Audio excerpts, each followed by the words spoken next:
We begin. Kita mula.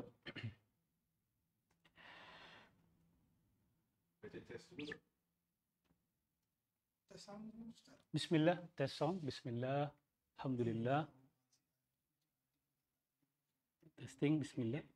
Ada ni, Amir? Ada?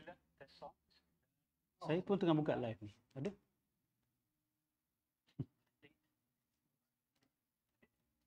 So we proceed, Bismillah.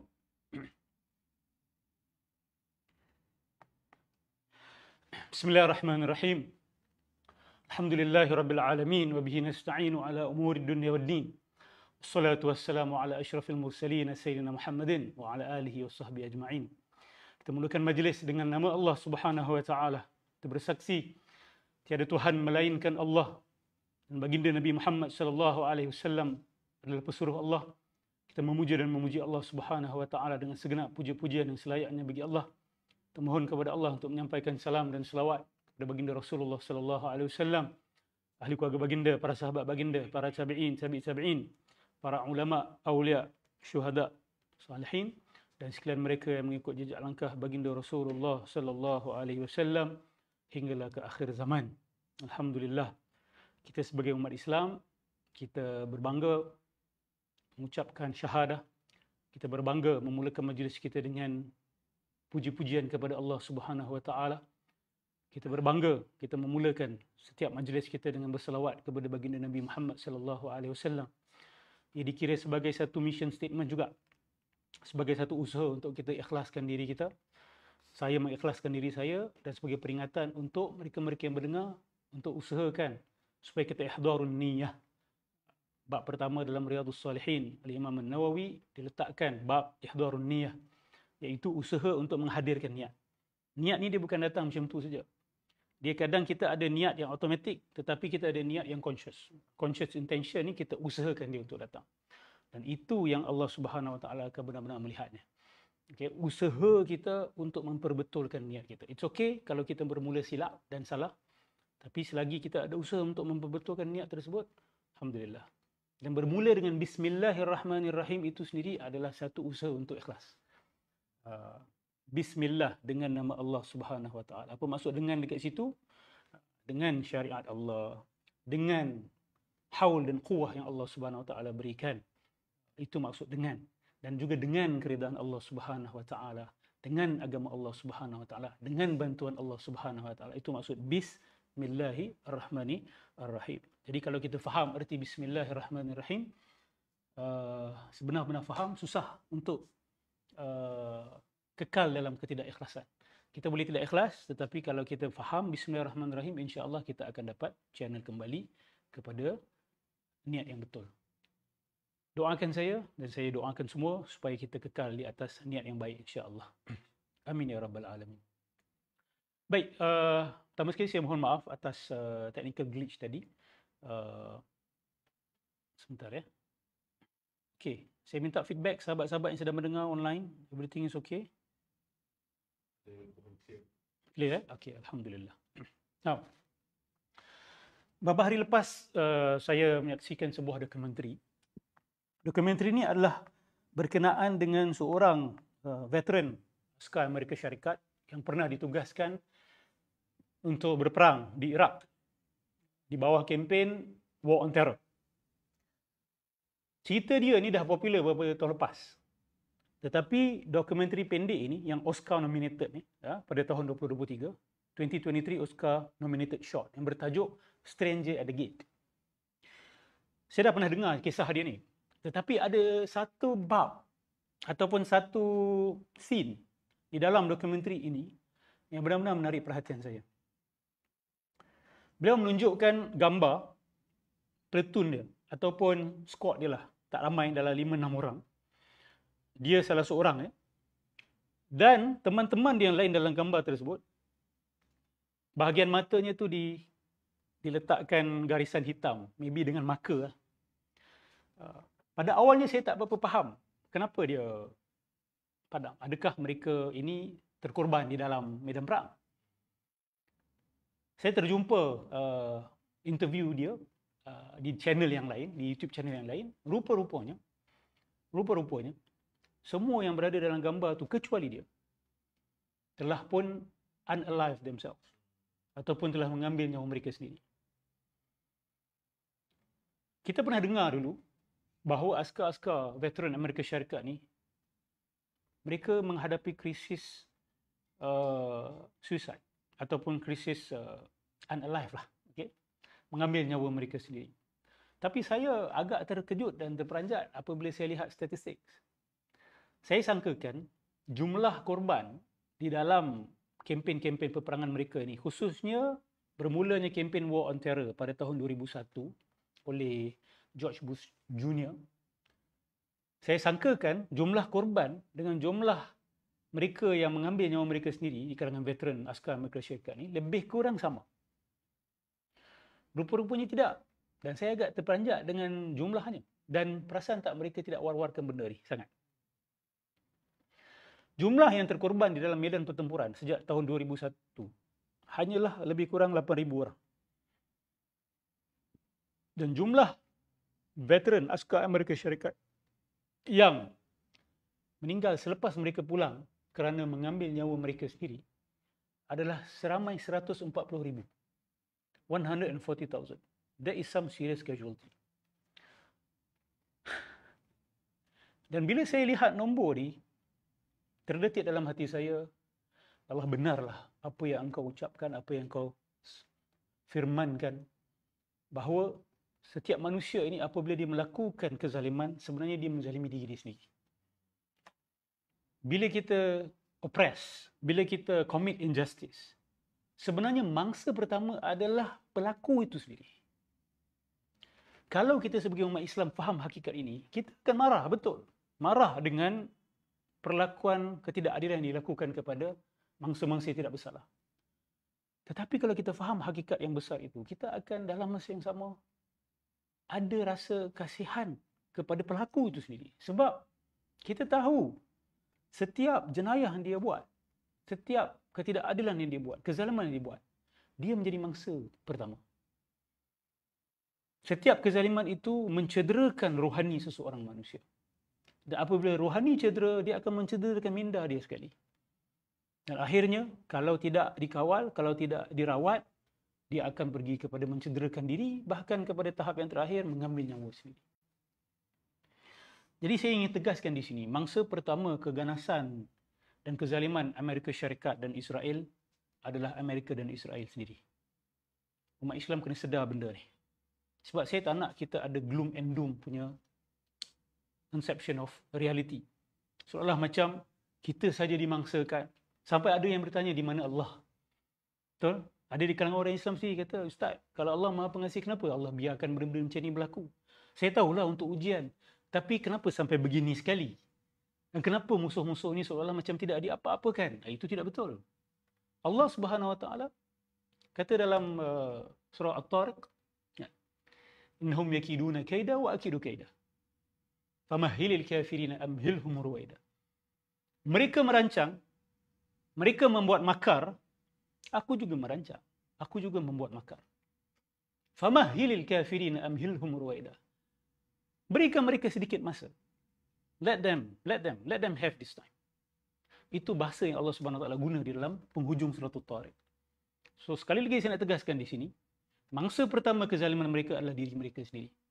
Dan kalau kita melihat dengan neraca akhirat dan juga dengan kacamata akhirat, kita akan terfikir, kalau mereka tidak bertaubat, apa yang akan jadi dengan mereka? Kita mungkin terlalu marah kepada mereka, tapi kita tak ingat azab yang akan mereka terima di dunia dan di akhirat akibat perbuatan mereka itu. Saya tekankan benda ini supaya kita seimbang sikit. Supaya kita tak rasa bahawa kita saja yang kena akibat kezaliman yang mereka buat di dunia ini. Tidak, mereka adalah mangsa pertama dan utamanya. Dan ini berkait dengan topik yang saya nak sampaikan pada malam ini. Apa sebenarnya yang menjadi minyak kepada kempen War on Terror ini sebenarnya? Adakah benar seperti apa yang mereka war-warkan selama ini tentang masalah Islamic terrorism, Islamic radicalism, kita nak kena bebaskan negara-negara Islam daripada cengkaman Islam, kita nak kena bebaskan wanita-wanita Islam daripada undang-undang syariah yang begitu menindas, dipanggil sebagai imperial feminism, kan? Now they are speaking the same way about Iran, betul? Wanita-wanita di Iran ditindas. Kita perlu selamatkan mereka. Itu adalah bahasa empire. Itu adalah bahasa sebuah empire yang ingin meluaskan kuasanya. Dan selepas 20 lebih tahun, baru ramai orang sedar. Sejak awal dah ada ramai yang memberi peringatan. Tetapi apakan daya? Ilmuwan, scholars, kerja mereka adalah untuk mengingatkan. Dan biasanya mereka tidak ada kuasa. Tapi perkara ini sudah dijelaskan sejak daripada awal-awal itu lagi dah. Sudah ada scholars yang menekankan bahawa ini hanya kempen false flag untuk membawa peperangan ke Timur Tengah. Tetapi apakan daya, sebagai manusia, kita juga mungkin terpedaya dengan propaganda yang ada. Jadi soalan di sini apa sebenarnya? Baru-baru ni saya terdengar satu ceramah oleh seorang ustaz. Dia berulang-ulang kali dia kata, isu dekat Iran, isu di Palestin, Israel ni semua bukan isu agama. Saya terkejut sebab orang tu dilabel sebagai ustaz. Isu ni adalah isu politik, isu ekonomi. Saya agak runsing sebenarnya memikirkan bagaimana seorang ustaz ataupun seorang Muslim boleh mengenepikan faktor agama daripada apa yang sedang berlaku di Timur Tengah ini dan dah berlaku sejak berdekat-dekat yang lalu. Bagaimana faktor agama itu boleh disampingkan, di sideline ke tepi. Seolah-olah macam, that's not the main thing. The main thing is Amerika, Israel nak hegemoni. Mereka nak berkuasa. Mereka nak memperluaskan kuasa mereka. Tapi bagi saya penjelasan seperti ini does not explain the whole thing. Dia tidak memberikan satu penjelasan yang komprehensif. Kenapa saya kata penjelasan itu tidak komprehensif? Kalau kata faktornya hanya ekonomi, hanya politik sahaja. Kita lihat retorika yang digunakan oleh Israel dan Amerika Syarikat sendiri adalah retorik yang tidak terpisah daripada sentimen agama, bahkan daripada scripture mereka. Kita dengar daripada Netanyahu sejak Oktober 7, bahkan sebelum itu. Kita dengar daripada George Bush Jr. menggunakan istilah crusades. Pada awalnya mereka menyangka, sebahagian orang menyangka, ini hanya satu label untuk menyatukan the Anglo-Saxons ataupun the Europeans and the Westerners. Dia tak ada kaitan dengan agama pun. Tapi perkataan crusades tu kita tahu, dia berkait dengan Holy War. Kan? Bahkan George Bush Jr. ada menggunakan istilah Holy War. Dan kita lihat gerakan seperti Christian evangelism hari ini, dispensationalism yang dibawa oleh Scofield and the gang. Macam mana kita nak pisahkan? Sebab in the end of the day, yang menggerakkan manusia adalah ideologinya. Kalaupun dia nak memperluaskan kuasa dia, mesti ada ideologi di sebaliknya yang buatkan dia nak memperluaskan kuasa dia. Sebab ada pemerintah yang dia tak kisah untuk memperluaskan kuasa dia. Dia dah cukup dengan apa yang dia ada. Sebahagian orang kata China macam tu lah. Kan? Walaupun ada yang will argue China tetap menjajah dari segi ekonomi. Tetapi dari segi military, kita lihat China dia mengambil pendekatan begitu. Tidak interventionis. Tidak sibuk sangat masuk campur dengan urusan orang lain secara military. Tapi secara ekonomi mungkin ya. Mungkin penjajahan ekonomi, kita tidak nafikan perkara tersebut. Kita kembali kepada apa yang berlaku di Timur Tengah. Apa sebenarnya isu mereka dengan Timur Tengah ni? Kalau nak kata bahawa mereka nak minyak, saya rasa mereka dah dapat pun. Kalau mereka nak duit, saya rasa mereka dah cukup kaya. Kalau nak tanah, saya rasa mereka dah ada proksi mereka. Supaya mereka dapat kaut keuntungan daripada Timur Tengah. Apa sebenarnya yang masih memandu mereka untuk terus melakukan campaign after campaign? What is the problem and what is the issue? Bagi saya, isu yang sebenarnya adalah Islam itu sendiri adalah masalah bagi mereka. Ini kita tak dapat nak tolak. Dan bagi saya inilah penjelasan yang lebih menyeluruh sebenarnya. Kenapa? Why? Why Islam? Sebahagian mungkin bertanya, Ustaz, you terlalu paranoid kan? Semua benda you nak kaitkan dengan Islam. Tapi kita ada dasar untuk katakan benda. Kita ada dasar untuk menunjukkan bahawa benda ni memang dipandu oleh Islamofobia mereka. Malam ni saya letak tajuk mengambil peluang daripada Islamofobia. Sebab sekarang ni tengah naik balik. Ataupun tengah ada perlawanan yang sengit antara positif media portrayal of the Muslims dengan negatif. Tapi negatif masih lebih besar. Apa masalahnya dengan Islam? Kenapa tidak begitu sikap mereka kepada the Buddhists, contoh? Kenapa tidak begitu sikap mereka kepada orang-orang Hindu? Saya rasa orang Islam yang buat sedikit kajian, kita tahu apa punca dan apa sebenarnya. Kalau kita perhatikan betul-betul secara jujur, hanya ada satu tamadun saja dalam dunia ni yang masih lagi bersaing dengan tamadun Barat. Dan tamadun tersebut tidak lain tidak bukan adalah tamadun Islam. Ini adalah fakta yang kita tak dapat nafikan. There's nothing else. Kalau kata China, kalau kata Russia, kalau kata India, ya, mereka ada persaingan tapi dari segi ekonomi, dari segi politik. Kita tidak mendengar mereka bersaing, kita tak pernah mendengar China bersaing dengan Barat untuk menyebarkan falsafah Cina. Kita tak pernah mendengar China dengan sungguh-sungguh nak menyebarkan agama dia. Kita pun tak tahu apa agama negara China ini. Dan lebih kepada komunisme. Kita tak dengar yang mereka giat untuk menyebarkan dakwah mereka. Menghantarkan pendakwah-pendakwah. Berdebat. Membuat pentas. Mencabar umat Islam. Kalau you rasa Islam tu benar, mari berdebat dengan kami. Kita tak dengar dia orang buat macam tu. Yang giat buat dua benda ni, yang giat buat benda ni adalah dua kelompok besar ni. Iaitu the West, termasuklah the Christians, the Jews and the Muslims. Di sana ada persaingan yang kita tidak dapat nafikan. Dan persaingan ni bukan persaingan baru, sahabat-sahabat. Dia persaingan yang telah mengambil masa ratusan tahun. Dan yang lebih menyakitkan Barat adalah mereka menyangka mereka telah mengalahkan Islam. Mereka menyangka mereka telah jatuhkan tamadun Islam. Sejak kebangkitan Eropah, dengan kuasa penjajahan mereka, dengan teknologi mereka, dengan kuasa persenjataan mereka yang luar biasa, dan kerakusan mereka untuk menjajah dunia pada ketika itu, mereka menyangka bahawa mereka telah berjaya mengalahkan Islam sebenarnya sebagai sebuah tamadun. Yang mana tamadun itu sebelum Barat hebat, Islam di atas. Mereka bangkit, mereka menyangkakan mereka telah menjatuhkan tamadun Islam sebagai pesaing mereka.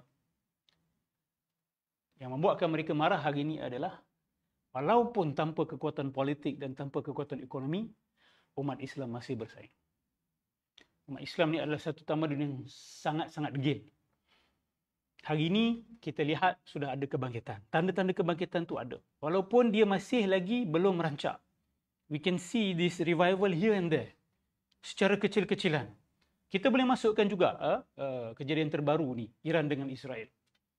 Saya rasa tak ramai orang menyangka dia akan berakhir begitu. Buat masa inilah, saya tak kata benda ni akan berhenti dekat sini. Kita tahu bahawa Israel akan buat sesuatu supaya terjadi juga peperangan itu. Ini suspicion saya dan saya rasa ramai juga berkongsi pandangan bahawa peperangan antara Iran dengan Israel akan menjadi lebih besar. Sekarang ni mungkin sementara sahaja.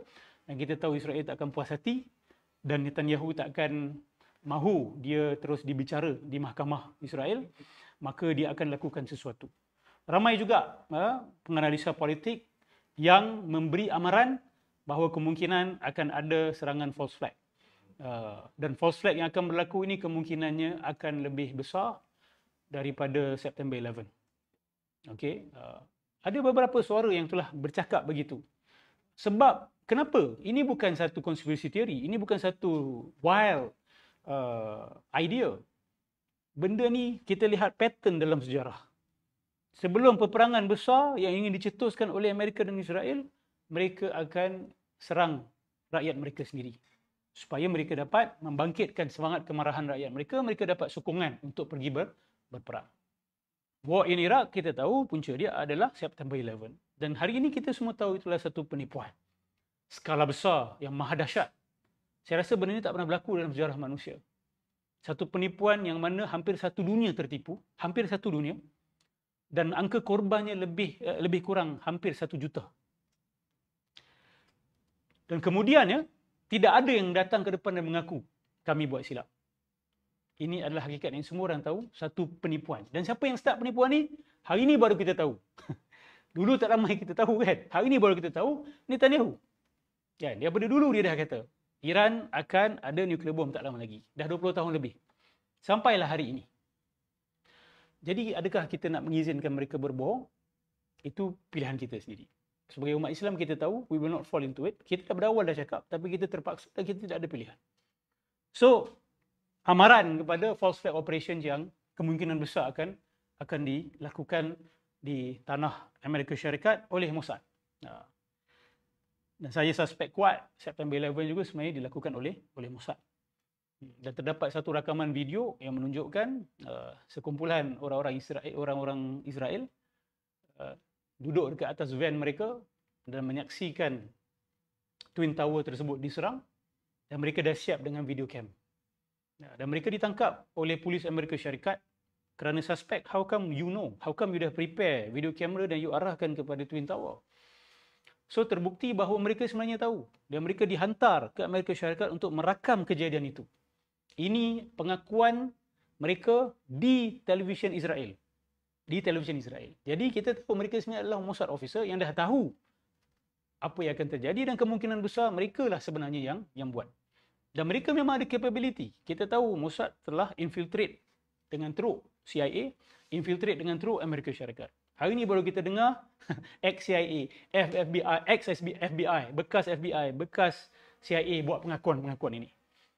Diorang buat pengakuan bahawa mereka juga kena spy dengan Mossad di tanah mereka sendiri.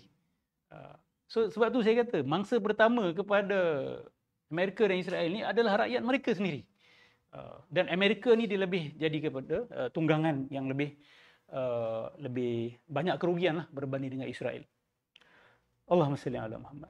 Jadi apa yang diorang nak sebenarnya? Diorang nak cari apa sebenarnya? Diorang nak meneruskan perlawanan itu. Umat Islam walaupun sudah dijajah, tetapi Islam itu masih hidup. It's still up and alive. It's kicking. Ini yang cukup marah mereka ni. Mereka dah buat segala-galanya. Propaganda war. Mereka dah infiltrate dalam academic institution kita. Mereka dah cuba tukar buku-buku kita. Mereka dah cuba bunuh ulama kita. Mereka dah cuba jatuhkan sistem politik kita. Tetapi orang Islam hanya semakin bertambah. So we can understand their anger. We can understand their frustration. Sebab tu slogan-slogan yang mereka biasa main apa? Mereka mainkan isu freedom, isu human rights, isu penindasan kepada perempuan, isu feminism, isu progress, isu membawa kemajuan kepada masyarakat. Ini yang mereka bawakan. Sebab kita yang masih melawan. Beritahu saya siapa yang masih melawan mereka hari ini secara ideologi. Tak ada. Umat Islam je yang lawan. You bawa wokeism, kita akan lawan. Dan kita tidak berbelah bagi. Bila sampai kepada kamp Islam, satu, kecuali ada fringe groups, ya, serpihan-serpihan yang tidak dipandang ini, yang duk sokong wokeism ini. Tetapi sebagai perjuangan melawan wokeism ni, umat Islam satu saf. Agama lain dah berpecah-pecah. Ada agama tak ambil kisah pun. Dia senyap je. Saya tak payah sebutlah agama-agama tersebut. Kristianiti terbelah dua. Kan? Sampai di dalam Vatican City pun terbelah dua. Jadi siapa yang menjadi the last bastion against this? Yang lawan riba siapa? Yang melawan kapitalism siapa? Kita tak ada jawapan lain. Yes, ada beberapa pemikir here and there, tapi sebagai satu united front, sebagai satu suara yang bersama melawan riba, yang tetap mengatakan riba ini haram. Umat Islam. Itu at the heart of Western civilization itu. Wokeism is at the heart of Western civilization today. Sekarang ni pun dia tengah ada identity crisis. What about liberalism? Siapa yang lawan liberalism? I'm not talking about liberal politics. I'm talking about liberal ideologies. Freedom. Unchecked freedom. Feminism. Radical feminism. Siapa yang lawan? Umat Islam. So we can understand kenapa mereka ni kata, ini tak boleh jadi ni, umat Islam ni. Kita kena teruskan. Dah tak ada cara lain. Kita terpaksa bom dia. So kita menjadi pencabar kepada hegemoni mereka. Ini fakta ni. Okay? So, apa yang berlaku di Palestin, apa yang berlaku di Iran adalah kerana agama yang pertama. Of course, dia dapat manfaat lain. Kalau dapat kalahkan Islam, dia akan dapat yang lain sekali lah. Tapi kalau dia dapat minyak kita, dia dapat duit kita, tak bermakna dia akan dapat hati kita. Tapi kalau dia dapat agama kita, dia dapat hancurkan agama kita, dia dapat convince orang kita supaya meninggalkan agama Islam, yang lain akan datang dengan mudah. So, saya minta lah sahabat-sahabat kita periksa balik. Kalau nak mengatakan benda tak ada kaitan dengan agama, saya cukup menuntutlah supaya pendirian tersebut diulang kaji. Dan saya tak nafikan ada agenda politik dan ada agenda ekonomi. Tetapi agenda-agenda ini hanyalah means to an end. End dia adalah religious destruction. Mengalahkan agama. Dan dalam Al-Quran pun telah disebut berkali-kali. Ya. Salah satu ayat yang paling kita sering sebut adalah walan tarda anka al-yahudu walan nasara hatta tattabi'a millatahum. Ayat ini bila September 11 berlaku, orang tak nak quote lagi. Orang Islam dah tak nak nukil ayat-ayat ni. Sebab bila nukil ayat ni akan digambarkan seperti kita ni radikal. Tapi sebenarnya bila Allah beritahu kita sesuatu, dia memberitahu kita satu rahsia besar tentang perjalanan sejarah yang you tak boleh ubah. Sebab golongan Yahudi dan golongan Kristian, mereka juga ada, kita kata, betul lah apa yang disebut oleh Samuel Huntington, Clash of Civilization. Clash of Civilization itu memang ada di kalangan tiga-tiga agama ni. In the sense, ketiga-tiga nak ada global dominance. Ini fakta. Kita tak perlu sembunyikan benda ni. Ada sebahagian pihak kata tak payah cerita ustaz benda-benda macam ni. Tak apalah. Awak tak nak cerita, biasa cerita dalam platform saya. Perbenturan ini memang akan berlaku. Di sini saya setuju dengan Huntington. It is inevitable. Sebab apa? Sebab klaim Islam, klaim Christianity dan klaim Judaism ada banyak persamaan ya, tetapi dakwaan asas tidak sama. Dan ketiga-tiga ini mendakwa mereka diperintahkan oleh Tuhan mereka untuk menyebarkan pendirian mereka itu kepada seluruh dunia. Dan paling tidak pun ada kuasa. Kita tak payah sembunyikan benda ni. Orang bukan Islam pun perlu tahu. Dan ramai pun dah tahu sebenarnya. Dan orang Islam pun kena tahu hakikat. Jadi perbenturan itu dia akan berlaku. So maksud dia ustaz, kita samalah dengan semua. Nak clash je kerja. Di sini saya ingin mempertahankan agama Islam sebagai saya seorang Muslim, dan bagi saya pendirian itu rasional. Perbenturan yang akan berlaku itu daripada pegangan kami, daripada perspektif kami, perbenturan itu berlaku kerana ada pihak yang menafikan kebenaran dan pihak yang masih membawa kebenaran mesti berdiri mempertahankan kebenaran tersebut. Itu, in the end of the day, that is the story. Ada pihak yang memegang kebenaran, ada pihak yang telah merosakkan dan menyelewengkan kebenaran, dan dua-dua nak dominance. Takkan yang bawa kebenaran ni nak diam? Tak boleh. Of course, you boleh kata, alah ustaz, dia orang pun anggap dia orang ada kebenaran. Yang lagi satu pun anggap dia orang ada kebenaran. Sebab tu Islam mengajak kepada perbincangan dan perdebatan. Keluarkan semua hujahan yang kamu ada. Apa klaim asas kamu? Apa dakwaan asasi kamu kepada agama kamu itu? Kemudian kita lihat penghujahan dan pembuktian. Masalahnya, rata-rata mereka tak mahu buat. Bila nak buat macam tu, dia akan kata, you agama you, kita agama kita. Tak payah nak bincang-bincang benda ni. Ini pilihan masing-masing. So, apa pilihan yang ada? Pilihan yang ada, you bomb our countries. You kill our people. Sedangkan ada cara yang lebih aman. Ada cara yang lebih civilized. Baru-baru ni saya juga mendapat satu komen. Seorang bukan Islam, dia kata, Ustaz cerita pasal freedom of thought apa semua. Kenapa Ustaz tak pressure kerajaan Malaysia untuk izinkan supaya orang Islam di Malaysia juga boleh didakwah oleh agama lain? Itulah baru adil. Kan? Saya kata saya tidak menolak sepenuhnya cadangan tersebut. Bahkan dalam sesi-sesi di sidang kalam saya kata, saya meletakkan syarat. Saya kata boleh, silakan. Ini cadangan saya. Saya bukan nak mewakili kerajaan ke tidak. Allah, saya kata, Kalau saya memegang tampuk kuasa, saya akan kata kepada orang-orang daripada agama lain ni, you nak dakwah silakan. You nak dakwah kepada orang Islam silakan, dengan syarat you bersedia untuk melakukan dialog dan perdebatan terbuka setiap kali diundang oleh orang Islam. Kalau you nak hanya berdakwah kepada orang jahil, the juhala, secara tertutup, you tidak mahu held accountable of your claims, you nak buat dakwaan tapi you tak nak dicabar dakwaan tersebut, maka tidak patut diizinkan. Kalau you nak, you kena terima syarat, iaitu you kena terima jemputan perdebatan terbuka. Di Malaysia ni saya maklum bahawa ada tawaran-tawaran debat yang telah diutarakan oleh orang-orang Islam kepada orang-orang agama lain, tetapi tidak ada sambutan. Bahkan dikatakan ini akan merosakkan keamanan dan sebagainya. Sebenarnya untuk menuju ke arah negara yang lebih matang, kita kena buka. Kita kena buka perdebatan terbuka. Kalau tak sedia, maybe kita boleh buka secara semi-public, kan? Bukan semua orang boleh datang, tetapi kita mulakan dengan something like that. Kita mulakan, rancakkan, banyakkan. Lepas tu, tengok macam mana reception masyarakat.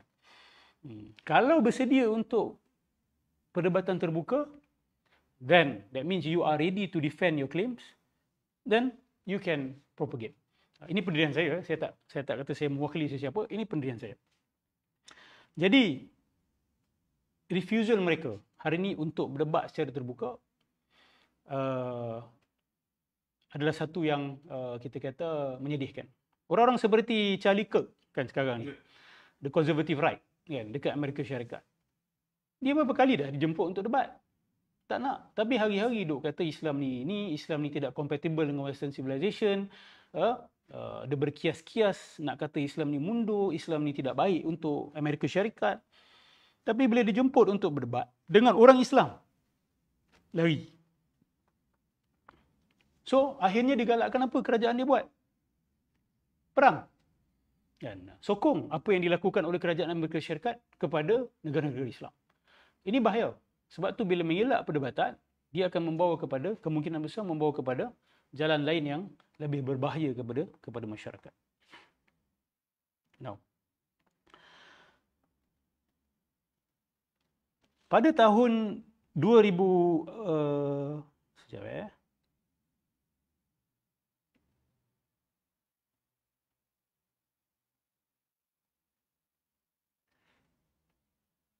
pada tahun 2004 sehingga 2012, di Pentagon ada satu kursus yang diajarkan oleh Lieutenant Colonel Matthew Dooley, di Joint Forces Staff College di Pentagon. 2004 sampai 2012, 8 tahun ni, 8 tahun.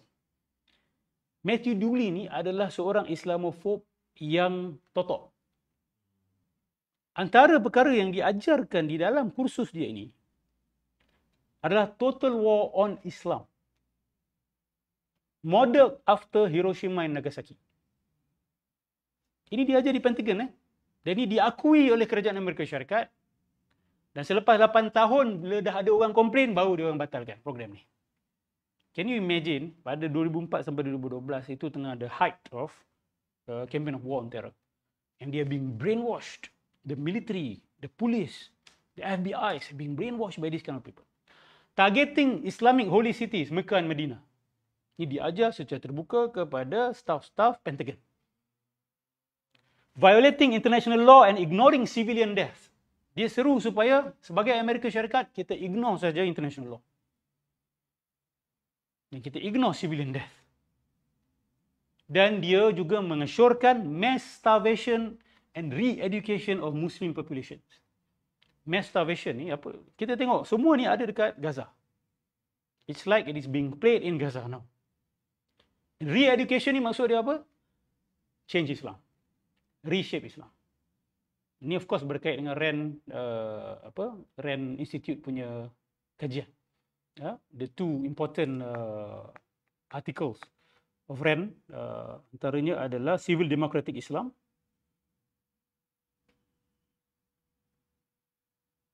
dan lagi satu adalah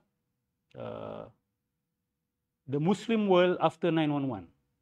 Ini juga oleh RAND. Dua dokumen ni sangat-sangat penting.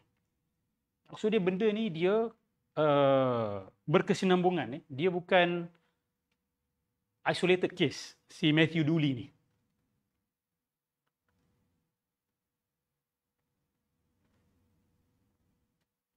Dan kalau baca dia punya some of his writings, dia nyatakan bahawa Islam is the problem. Islam is the issue. Sebab apa dia sebut? Islam backward, Islam anti perempuan, Islam violent. Ni biasanya tiga benda. Regressive, violent, oppressive towards women. Ni tiga perkara yang sering diulang.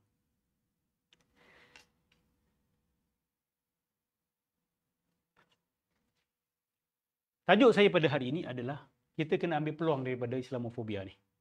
Dan hari ini kelihatannya nak kata tinggi pun tak boleh, tapi nampak macam tengah rise balik. Sebab bila Israel ni nampak macam dah kalah, kita nampak dia jadi sore loser. Kan? Sore loser ni dia ada kuasa. Sore loser yang ada kuasa ni bahaya. Dia akan rampage. Dia akan go on rampage.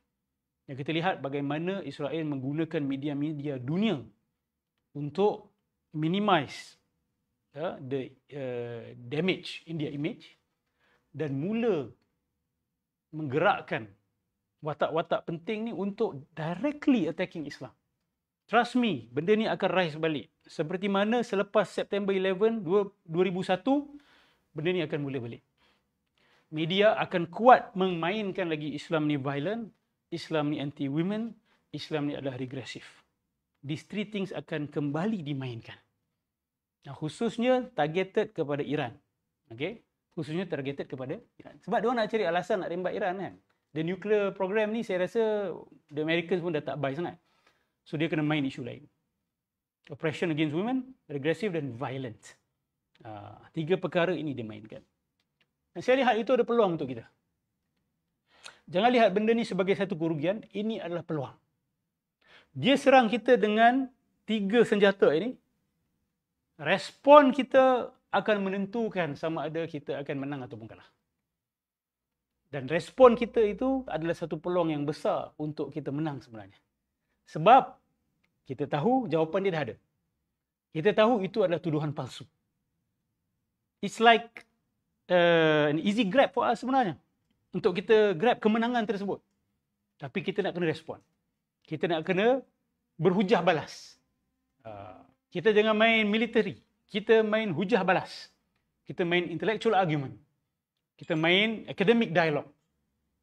Kita lontarkan pandangan, kita rebut mereka, kita refute mereka punya accusation kepada Islam.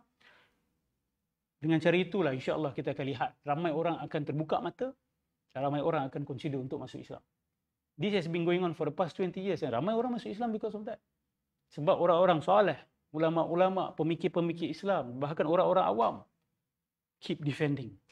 Keep talking about Islam. No, Islam is not violent. No, Islam is not against women. No, Islam is not against women's rights. No, Islam is not regressive. Tu kita kena buat. We have to continue. And now peluang besar. Sebab apa? Ada social media. Kalau dulu pada awal 2001, 2002, 2003, 2004, pada waktu tu social media belum lagi meluas. Bahkan kita kata tak ada lagi waktu tu. Walaupun dah ada blog dan sebagainya, belum lagi betul-betul di dalam tangan orang awam.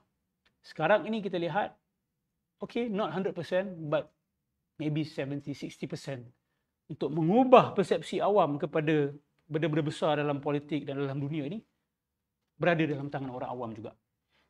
Ini adalah satu rahmat daripada Allah Subhanahu wa Ta'ala. So ini peluang saya nak sebut kepada orang Islam. Ini peluang. Lagi diorang mainkan Islamofobia, lagilah peluang untuk kita. Ustaz, tapi negative publicity Ustaz, tak apa. Negative publicity ke, positive publicity ke, yang penting ada attention. That is good for us. That is good for Islam. There is attention to Islam now. There is attention to Islam. Dia yang menjadi parah dan masalah bila orang tak bagi attention langsung. People don't talk about Islam, people don't criticize Islam, and people do not praise Islam. That is the worst. Okay? But Islam being Islam, it always takes center stage.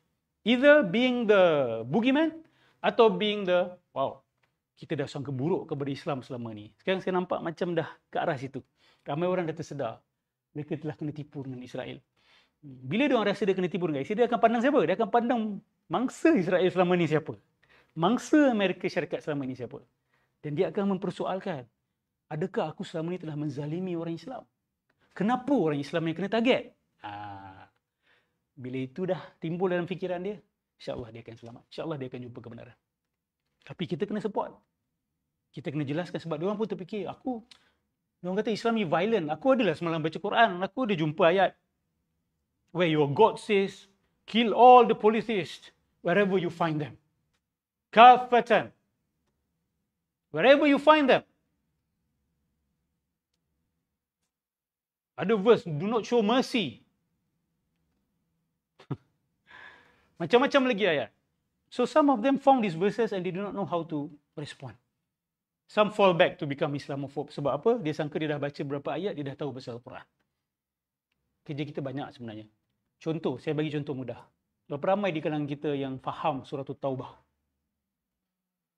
That is the central attack yang mereka tujukan kepada Islam. Dia kata, you want to see whether Islam is violent or not? Read surah Taubah. The chapter number 9 of the Quran. Itu surah yang tidak bermula dengan, surah itu tak bermula dengan apa, sahabat-sahabat? Yes. Satu-satunya surah di dalam Al-Quran yang tidak bermula dengan Bismillah. Kenapa?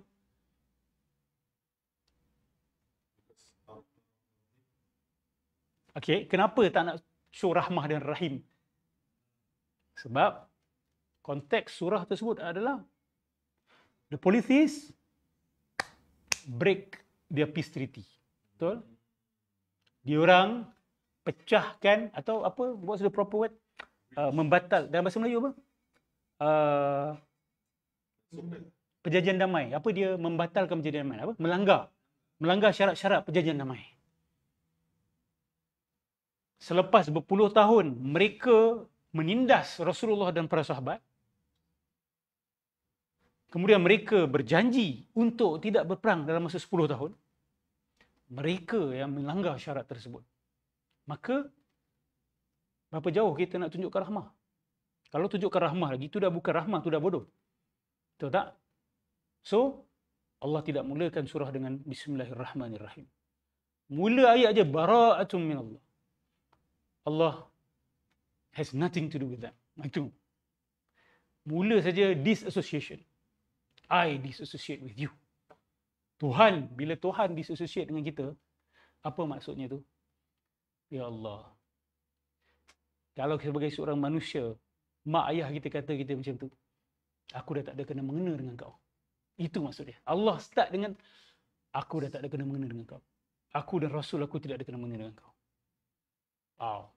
For the God of the universe to say something like that to the polytheists, that's a very, very hard statement. Itu adalah statement yang sangat berat dan sangat serius dan sangat harsh sebenarnya.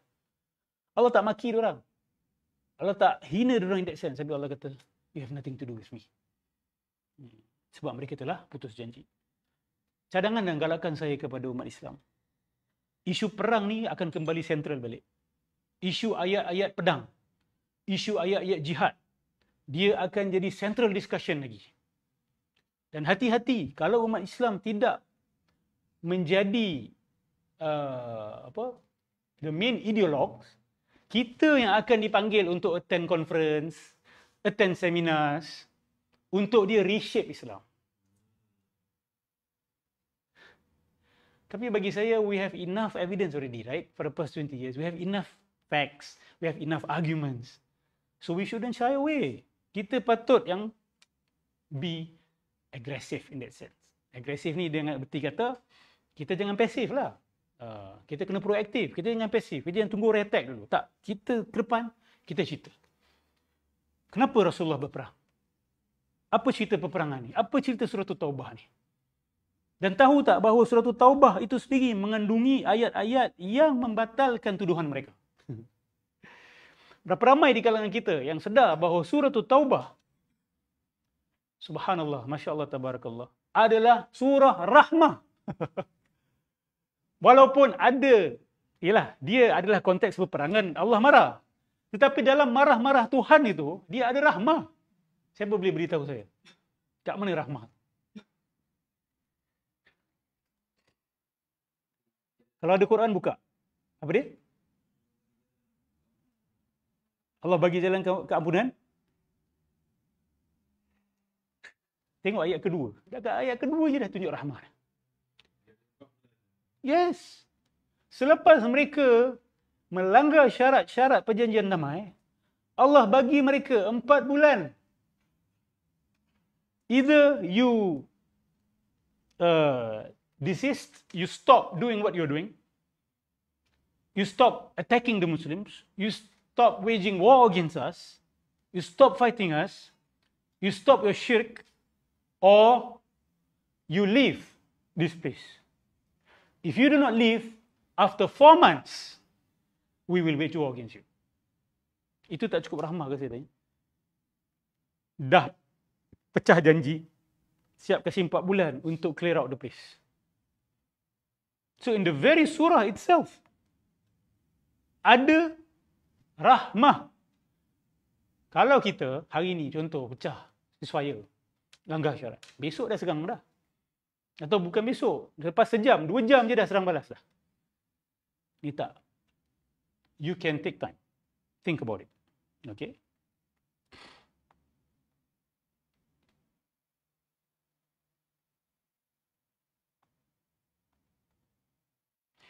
Kemudian tengok ayat keempat. Allah Subhanahu Wa Taala bukan suruh wage war against all the musyrikun. Dalam surah ni sendiri dah dijelaskan. Konteks dia very clear. Tak perlu tafsir pun sebenarnya. Allah kata apa? Kecuali mereka. Okey, jap. Kita pergi ayat ketiga dulu. Wa adhanu minallah wa rasulihi ila an-nasi yawmal hajjil akbari annallaha bari'um minal musyrikin wa rasuluh. Ya, satu pengumuman daripada Allah dan Rasulnya, ya, pada hari Haji Akbar, okay, bahawa Allah Subhanahu Wa Taala berlepas diri ataupun tidak ada kena-mengena dengan golongan musyrikin, dan Rasulnya juga tidak ada kena-mengena dengan golongan musyrikin.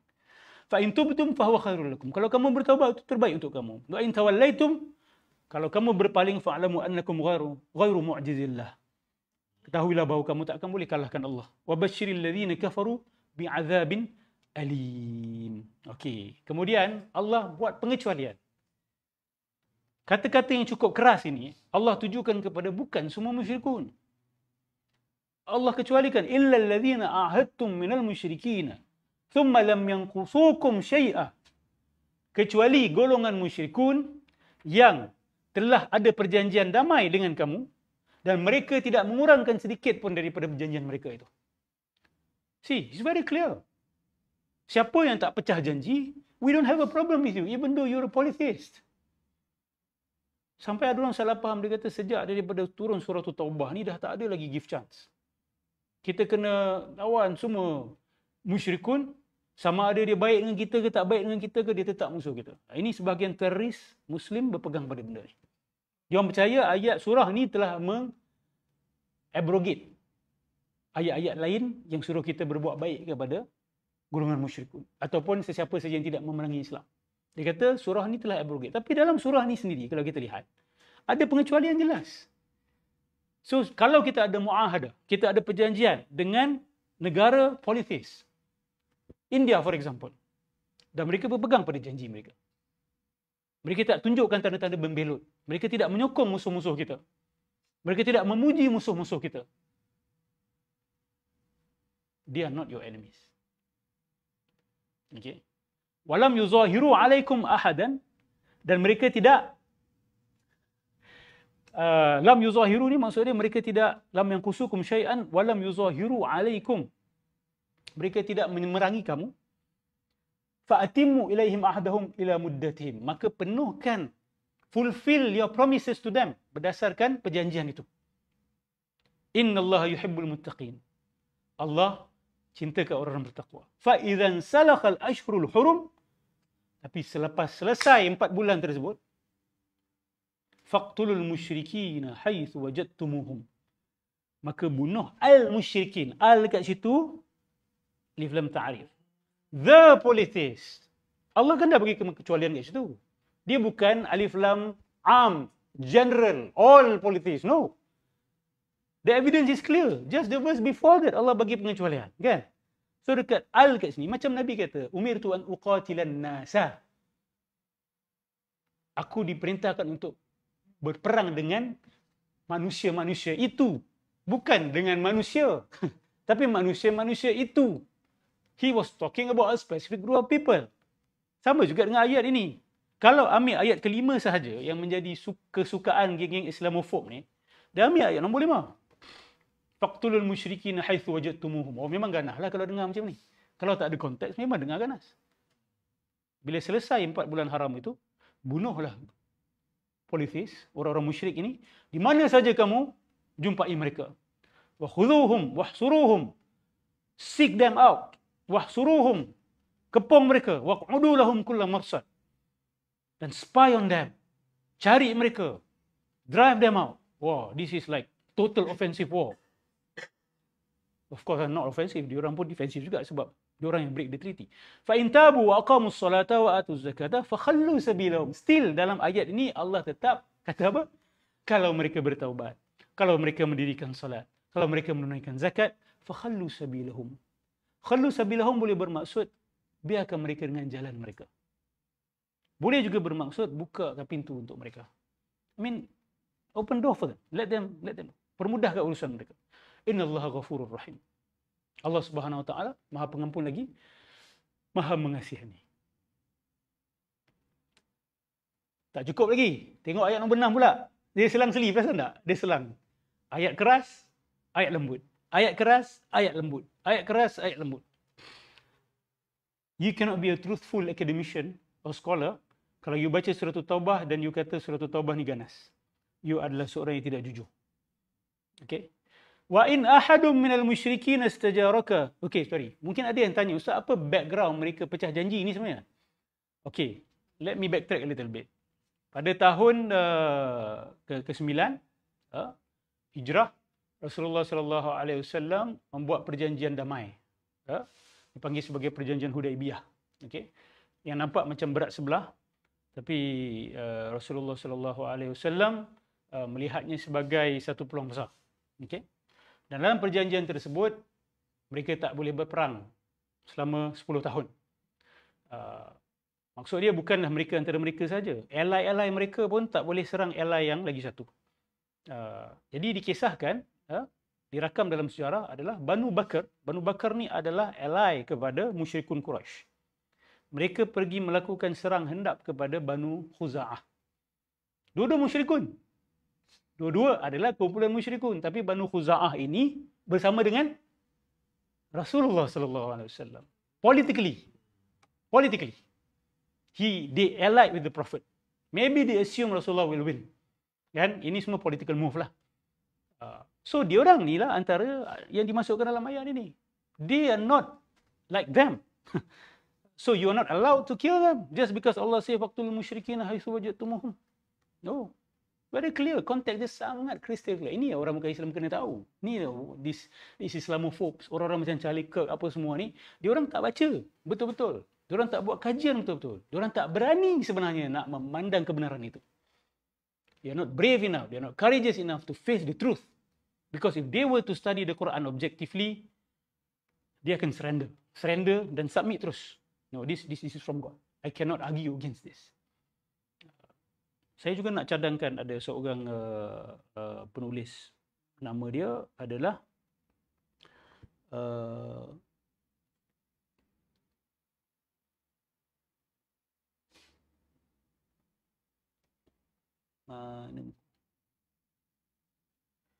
sorry sekejap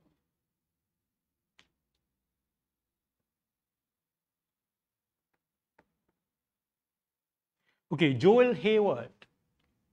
Profesor Joel Hayward. Dia punya background luar biasa Dr. Joel ni. Dia convert, dia British. Saya bacakan sikit dia punya biografi. So you know who is this person. Dia few years back, dia mula tulis banyak buku berkenaan dengan Rasulullah punya peperangan. Dia ni siapa? Dr. Joel Hayward is the Dean of the Royal Air Force College. and the director of the Royal Air Force Centre for Air Power Studies in Britain. He is also the head of King's College London's Air Power Studies Division. Subhanallah, dia punya credential luar biasa. Dia adalah Dean of the Royal Air Force College. Dia mengajar, kalau saya tak silap lah, kalau saya salah betul kan, dia mengajar future pilots. Betul tak? Oh, mengajar officer lah. Okey. Luar biasa. Ini adalah position yang besar sebenarnya dalam British Army. So, dia tulis buku mempertahan Nabi SAW. Dia tulis buku Nabi sebagai strategis perang. Sebab dia seorang military man. Dia faham. Dan dia ceritakan bahawa Rasulullah SAW ni adalah seorang strategis perang yang luar biasa. Dan Nabi SAW ni ada leadership skill yang luar biasa. Dan dia menulis buku mempertahankan peperangan-peperangan Nabi SAW. Dan yang menarik dia kata macam ni. Saya cadangkan sahabat-sahabat, cari satu artikel yang dia tulis. Ini ringkas. Ini mungkin sebagai crux of his argument. Tak lebih daripada 69 muka surat. Tajuk dia Warfare in the Quran. By Dr. Joel Hayward. Saya nak sebut Hayward. Yeah. H-A-W-W-A-R-D. Warfare in the Quran. Dan saya suka PDF dia ni sebab dia start kat atas tu dia tulis wa in janahu lisilmi fajnah laha wa tawakkal 'ala Allah. Ni ayat daripada Quran. Allah jelas kata, kalau mereka cenderung kepada keamanan, maka kamu pun cenderunglah juga kepada keamanan dan bertawakallah kepada Allah. Last part tu penting tu. Sebab biasa orang kata apa? Ustaz, kalau kita terima dia orang punya ni, nanti dia orang serang kita macam mana? Tak, kalau mereka cenderung kepada keamanan, you dah nampak tanda-tanda mereka cenderung kepada keamanan, you pun cenderung sekali kepada keamanan. Kemudian tawakal kepada Allah. Maksud tawakal tu apa? Kalau mereka serang lepas tu, then you fight lah. Sebab you tak boleh sangka buruk walaupun kepada musuh you all the time. You tak boleh kata, dia orang ni semua tipu ya, semua tipu ni. Tak boleh. Kan? Tak boleh. Macam recently kan, some Sunnis kan memandang Syiah. Mentang-mentang lah kita selalu diceritakan tentang taqiyah. Semua yang Syiah sebut taqiyah. Sedangkan Sunni-Sunni ni dia tak sedar. Dalam Quran ada taqiyah. Tahu tak? Nak saya tunjukkan ayat tu. Sebelum saya sambung buku tadi tu, saya tunjuk sikit dulu.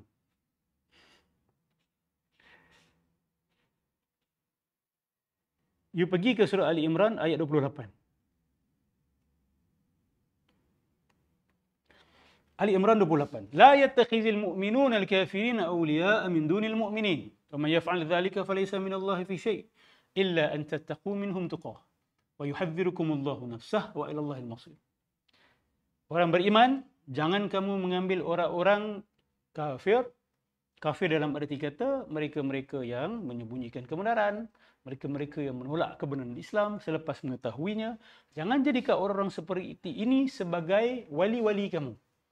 Your guardians, your trusted persons. Dan mengenepikan orang beriman. Sesiapa yang melakukan perkara itu, maka dia tak ada kena mengena dengan Allah Subhanahu Wa Taala. Dia tak akan dapat apa-apa daripada Allah. Illa an tattaqu minhum tuqah. Ini dia, taqiyah ni, ayat taqiyah ni. Kita pun ada. Ni ada dalam agama kita. You orang Islam, you kena praktis benda ni dalam keadaan tertentu. So adakah sekarang Sunni pun tak boleh percaya sebab kita ada konsep taqiyah? So hati-hatilah. Jangan kita pukul rata. Kalau gitu susah. Kata seorang Syiah kata saya bertaubat daripada Syiah saya nak masuk Sunni. Orang macam tu pun kita kata taqiyah. Macam mana? Orang bukan Islam boleh masuk Islam. Syiah tak boleh masuk Sunni sebab taqiyah. Dah teruk betul lah tu.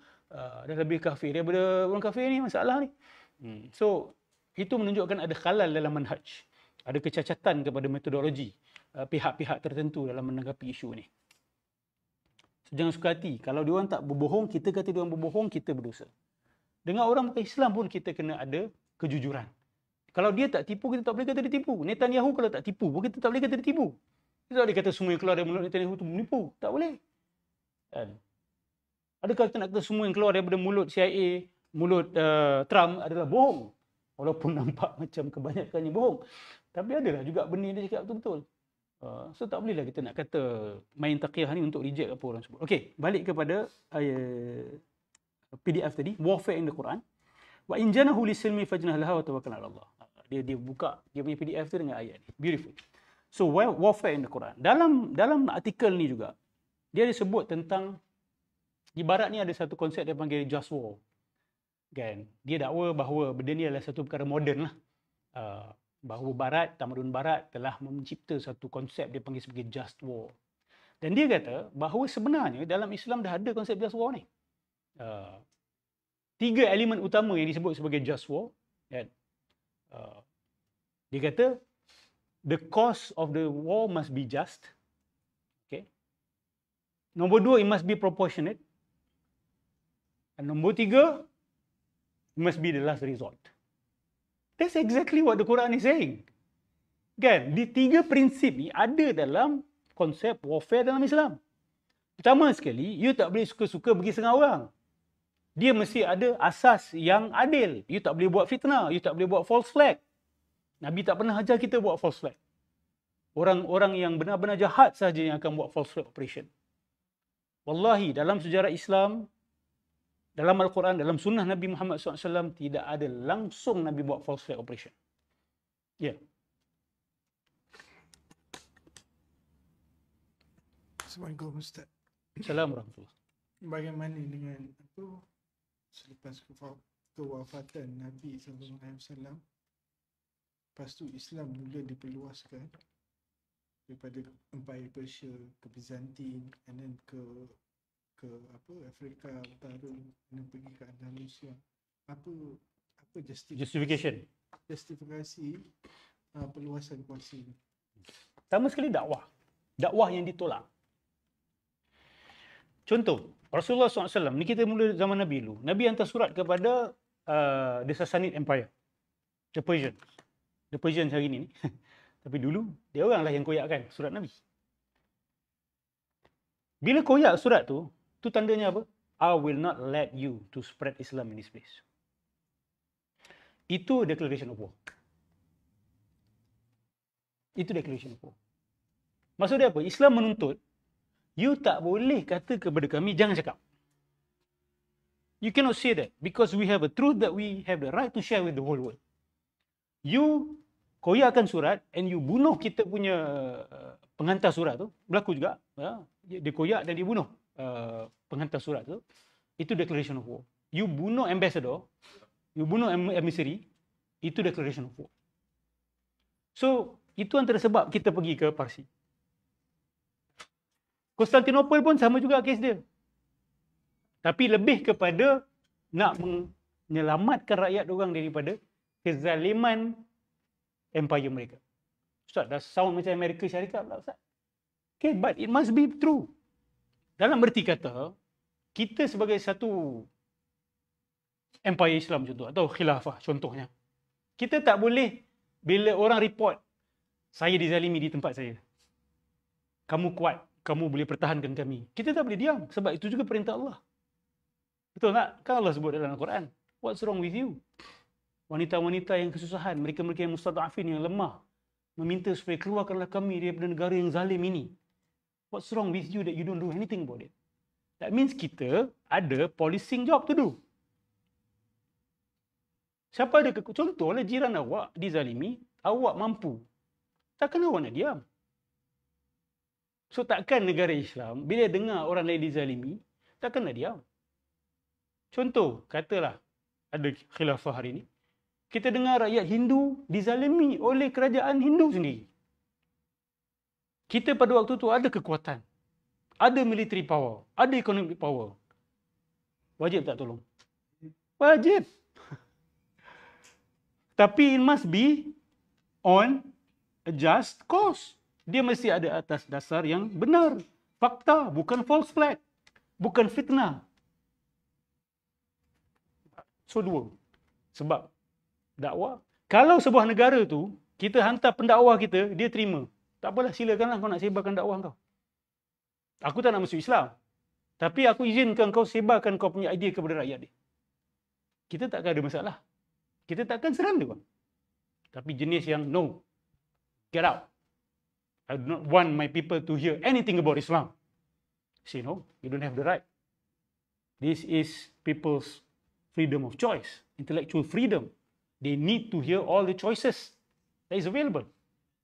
Ini yang membuatkan saya setuju dengan permintaan sebahagian orang-orang bukan Islam. You buat yang sama kepada kita. Waalaikumsalam warahmatullahi wabarakatuh.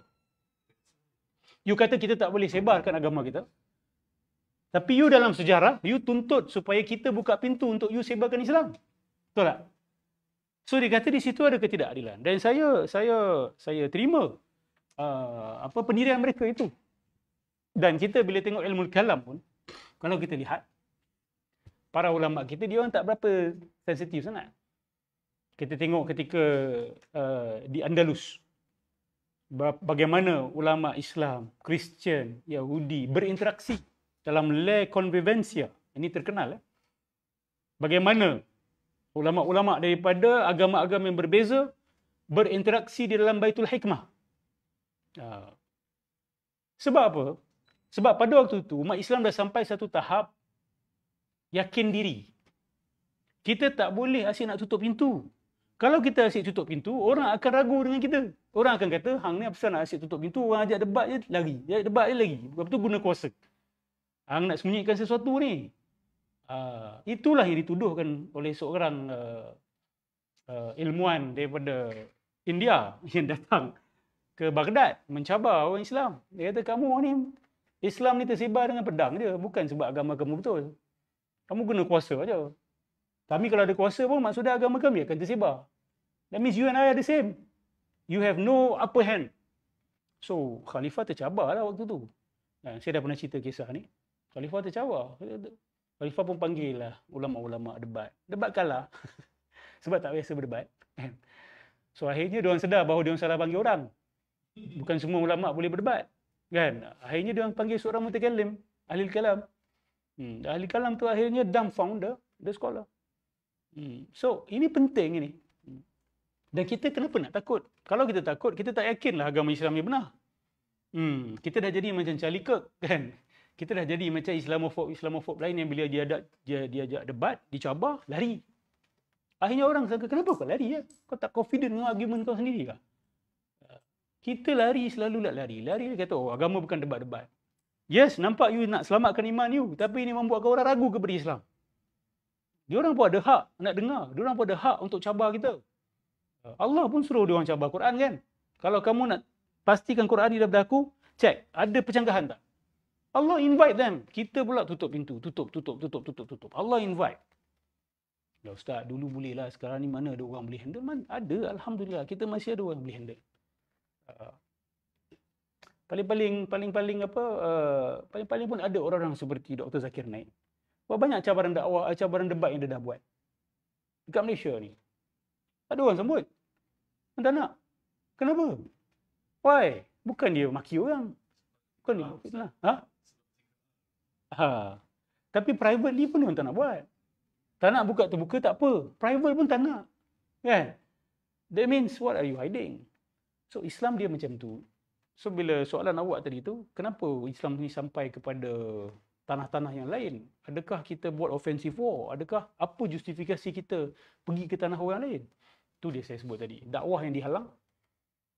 Nombor dua, ada kezaliman di tanah itu yang harus diperbetulkan. Ini mengizinkan kita untuk pergi ke tempat mereka. Dan ini kembali kepada 3 sifat just war yang disebutkan oleh Joel Hayward tadi tu. Iaitu just cause, proportionate response dengan last resort. Betul tak? Ini semua 3-3 dalam Quran. Sebelum Amerika ataupun Barat capai kepada konsep just war ni, kita dah cerita lama dah. Quran dah ada dah. Pertama sekali, dia kena berada di atas dasar yang adil. Peperangan ni mesti ada sebab. Antara sebab dia apa? Menghalang daripada agama Islam tersebar. Menindas hanya kerana agama orang itu.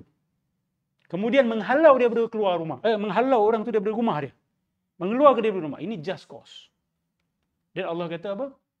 Allah mengizinkan mereka berperang. Sebab apa? Bi'annahum zulimu. Kerana mereka dizalimi. Mereka ditindas kerana agama. Kerana hanya mereka kata Rabbunallah. Kan? Kemudian mereka dikeluarkan daripada rumah-rumah mereka. So, there must be a just cause. Kemudian, proportionate. Ada tak dalam Quran? Wala ta'tadu. Kan?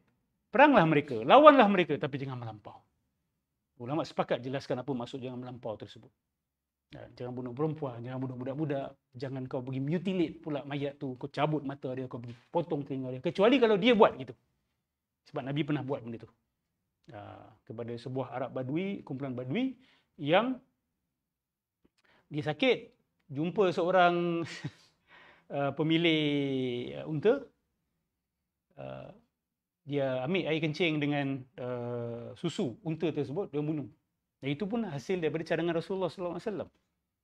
Okay. Baik, lepas baik, dia pergi bunuh pemilik unta tu. Bukan bunuh saja, dia pergi cabut mata dia, dia pergi jemur dekat tengah padang pasir. So Nabi dengar berita ni, Nabi kata, cari mereka, do the same thing. Ini ada dalam Bukhari. Ini adalah like for like. Maksudnya Nabi tidak melampau. Okay, this is not going beyond the limit. Okay, Nabi SAW tak buat lebih daripada itu. Kita bakar dia orang, kan? Kita cincang-cincang mereka selepas ni. Tak ada. You will get exactly as what you, sebagai peringatan keras. Dahlah orang tolong kau. Kau pergi bunuh, kau pergi zalimi dia. Ini adalah kegilaan. So, number 2, dia kena proportionate. Respon kena proportionate. Tak boleh dia bunuh seorang, you pergi bom, you pergi hantar bom atom. Kan? Itu adalah unjust. Macam Israel buat kepada, kalau betul lah Hamas buat Oktober 7 tersebut pun, itu disproportionate. Busuk-busuk itulah argumen mereka yang nak mempertahankan Palestin di Barat. Dia kata, this is a disproportionate response. Kemudian yang ketiga sekali, it must be the last resort.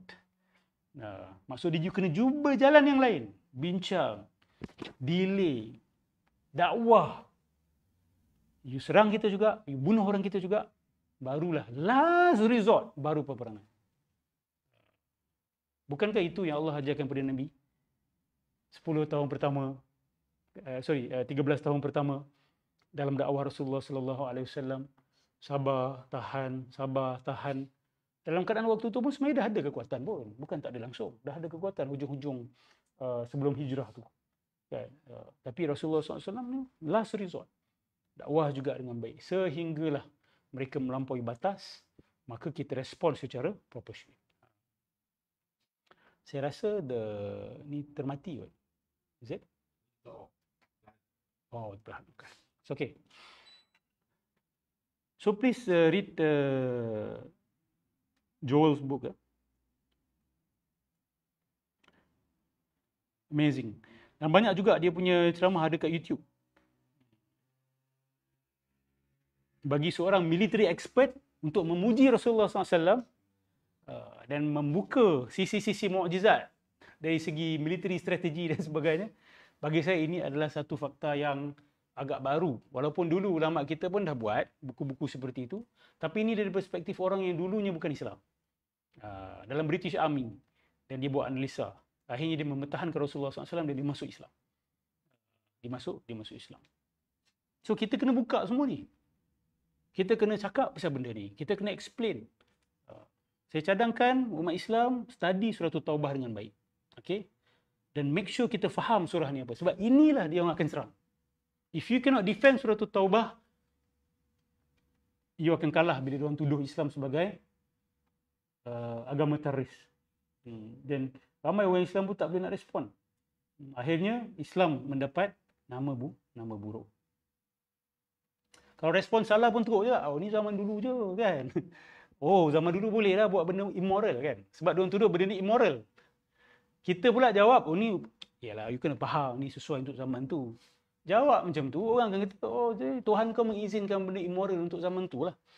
Itu bukan jawapan yang baik. Itu jawapan yang membuka masalah yang lebih besar. Okey, tengok kepada ayat 6 pula kan. Kan saya kata Allah selang-seli kan. Wa in ahadun minal musyrikin istajaraka fa'ajirhu. Istijarah ni adalah minta asylum. Sebab tu kita kata dah ada international law dalam Quran. Allah cerita pasal peace treaty. Allah cerita pasal orang-orang politis yang ada perjanjian damai dengan kita, ada social contract dengan kita. Allah cerita berkenaan dengan musuh-musuh kita yang minta asylum dengan kita. Ini dia. Kalau ada di kalangan golongan musyrikin, istajaraka, Dalam bahasa mudah ni minta asylum. Kalau bahasa Melayu apa? Suaka. Suaka. Meminta suaka. Fa'ajirhu. Berikan dia. Hatta yasma'a kalam Allah. Sehinggalah mereka berpeluang mendengar kalam Allah Subhanahu Wa Taala. Thumma ablighu ma'mana. Dah satu kerja pula dah.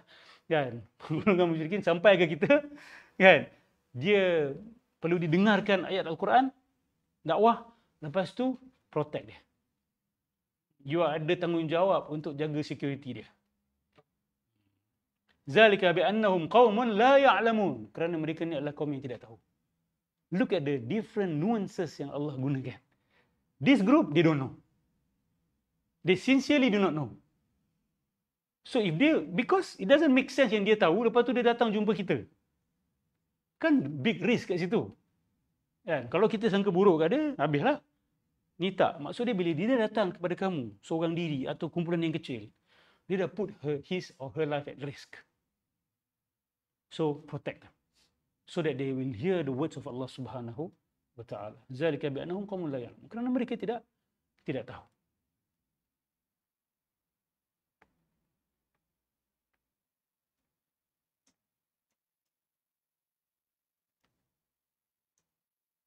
Bagaimana mungkin ayat ke-7? Bagaimana mungkin boleh ada perjanjian damai antara golongan musyrikin dengan Allah dan Rasulnya? Kecuali, lagi sekali Allah menjelaskan pengecualian. Alladzina ahadtum indal masjidil haram. Kecuali mereka yang dah mengambil perjanjian di Masjidil Haram. Famastaqamu lakum fastaqimu lahum. Selagi mereka berpegang pada janji itu, kamu mesti berpegang pada janji kamu. Innallaha yuhibbul muttaqin. Allah cintakan orang-orang yang bertakwa. Minggu lepas dalam Riyadhus Shalihin saya ada cerita juga berkenaan dengan benda ni.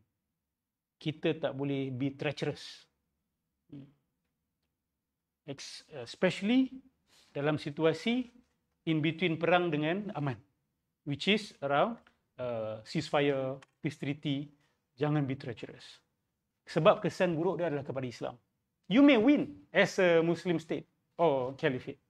Kita tipu lah. Tapi orang akan kata, okey lah, korang kuat. Tapi korang tidak benar. Itu more devastating. Itulah. Orang boleh kata, okey, orang Islam kuat. Okey, korang menang. Korang pandai, korang cerdik, korang licik. Membohongi kami. But we will not be a Muslim. We are not impressed by your akhlak. That's why benda ni serius. Allah jaga benda ni. You jangan pecah janji. Sebab you kalau berbohong, orang akan anggap Islam ni adalah agama bohong. So kita dipaksa, bukan dipaksakan, demanded a higher standard of morality. Walaupun dalam situasi yang tegang. Okay? Kaifa wa iyazharu alaikum la yarqubu fikum illa wala dhimmah. Yurdunakum bi afwahihim wa ta'ba qulubuhum wa aktsaruhum fasiqun. Ni Allah bagi justification. Who are these people yang aku suruh korang selesaikan dia? Why shouldn't you do this? In yazharu alaikum. Dia orang ni adalah jenis yang tak jaga pun perhubungan kekeluargaan ataupun perjanjian damai, zimmah. They don't respect social contract and they don't respect family ties. Yurdunakum bi afwahihim. Dengan mulut mereka manis, tetapi hati mereka menolak. Wa aktsaruhum fasiqun. Ishtarau bi ayatillahi thamanan qalila fasaddu an sabilihi. Mereka menjual ataupun menjual ayat-ayat Allah dengan harga yang sedikit. Dan mereka menghalang daripada jalan Allah. Nampak ni? They stop people from knowing Allah. They stop people from learning about Islam. Innahum sa'a ma kanu ya'malun. Seburuk-buruknya lah apa yang mereka lakukan. Sekali lagi Allah ulang ayat 10. La yarqubuna fi mu'minin illa wala dhimmah. Mereka ni tak menjaga perhubungan kekeluargaan dan tak menjaga pertalian ataupun perjanjian, social contract. Wa ulaika humul mu'tadun. Dan mereka inilah orang-orang yang melampaui batas. Tengok awak perasan tak selang-seli dia? Keras, lembut, keras, lembut, keras, lembut, keras, lembut. So, siapa yang jujur baca surah ni, dia kata Islam ni adalah agama yang ganas, dia adalah pembohong paling besar sekali. Khususnya kalau dia Kristian. Khususnya kalau dia Yahudi. Sebab apa? kita boleh quote ayat-ayat di dalam kitab-kitab mereka yang jauh lebih dahsyat daripada ini. Jauh lebih dahsyat. Dalam Joshua, Old Testament. Bunuh semua. Bunuh semua yang bernyawa. Perempuan. Keledai pun dibunuh sekali. I think it's Joshua. Let's check.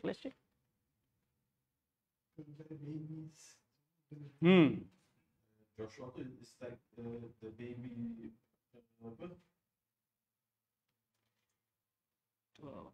Betul. Joshua 6:21. They destroyed with the sword every living thing in it, men and women, young and old, cattle, sheep and donkeys. Ini bercerita ni. Kan, ni dalam Old Testament ni. Sebuah kitab yang Jesus Christ hormati.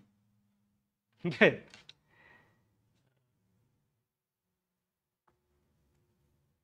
Lagi satu, dekat dalam Book of Numbers, ni lagi mengejutkan. Nabi Musa, dalam kisah mereka, dalam riwayat mereka, Nabi Musa memerintahkan supaya kaum dia berperang dengan satu kaum dia yang dipanggil sebagai Midianites. Selepas selesai perang, dikatakan Nabi Musa sangat kecewa. Kenapa dia sangat kecewa? Sebab yang dibunuh lelaki je. Pejuang-pejuang dia, mujahidun dia tak bunuh perempuan. So diceritakan bahawa Nabi Musa sangat kecewa. Sebab kenapa tak bunuh perempuan-perempuan ni sekali? Maka dalam riwayat mereka, Nabi Musa memerintahkan pejuang-pejuang dia untuk bunuh semua budak-budak lelaki. Okey. Dan biarkan hidup budak-budak perempuan. Bunuh semua perempuan kecuali mereka-mereka yang masih dara lagi. Untuk apa? Jadikan mereka hamba kamu. Apa ni? How can someone datang daripada latar belakang agama yang ada tulisan-tulisan seperti ini berani nak serang Islam? Doesn't make sense. Ini tak jujur, ini pembohong, ini tidak adil. Berat sebelah.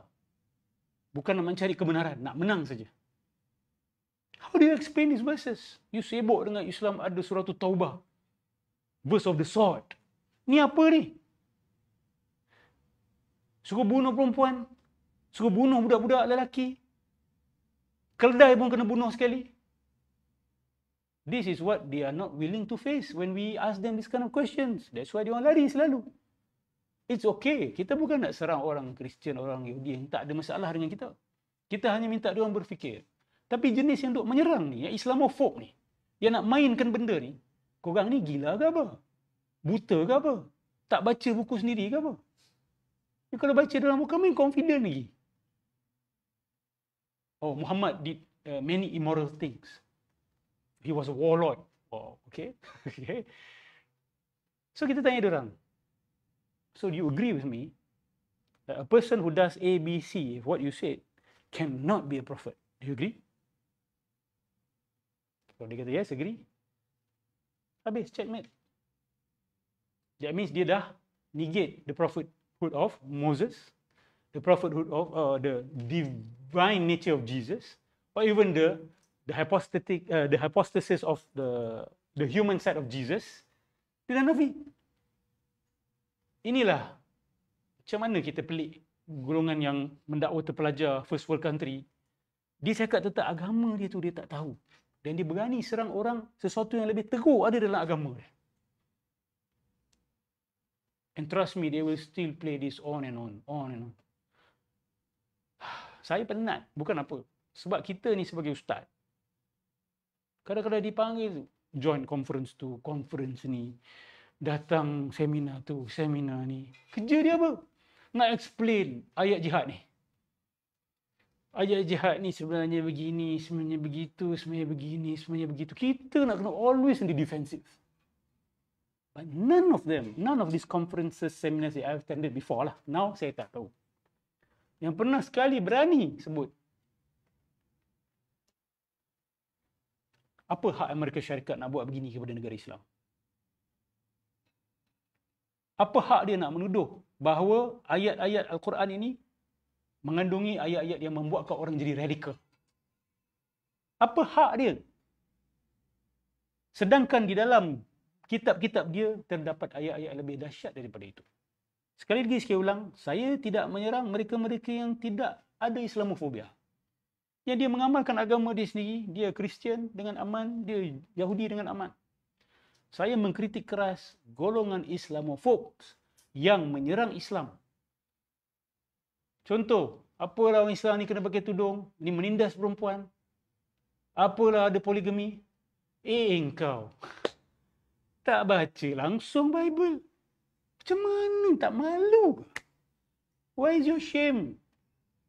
Prophet Solomon, you tell me ada berapa banyak isteri dia ada? Nabi Daud ada berapa banyak isteri dia dekat dalam? Kau nak sibuk pasal Nabi Muhammad sebut pasal kahwin 4? Kau nak sibuk pasal Quran sebut pasal kahwin 4? No, seriously, they don't have grounds. But trust me, so many people murtad because of this kind of questions. It's because we don't do our job. Dah lah kebenaran ada dengan kita. Kita ada bukti. Dia orang tak ada bukti. Dia orang backfire diri dia orang sendiri. Tapi still, sebahagian orang Islam murtad sebab soalan-soalan macam ni. Oh, I cannot accept Muhammad marry 6-year-old and consummate the marriage when she's 9 years old. Kau tak buka ke? Dalam ayat yang kita bacakan tadi tu, sebahagian ahli tafsir dia orang sendiri mengatakan bahawa sebahagiannya budak-budak perempuan ni yang masih virgin, yang belum kenal lelaki, you can have them sexually. Tafsiran mereka menjelaskan bahawa sexually. Tak bising. Tak kata pedofilia. La hawla wa la quwata illa billahi al-azim. So how do we fall into this? Ini telah buat banyak orang Islam jadi liberal lah. Oh, I'm a Muslim but, I'm a forward-thinking Muslim, I'm a progressive Muslim. I accept the reinterpretation of some verses, kan? Because it does not fit the current context. Wow. Begitu lemah kita ni. Padahal kerja dia senang je.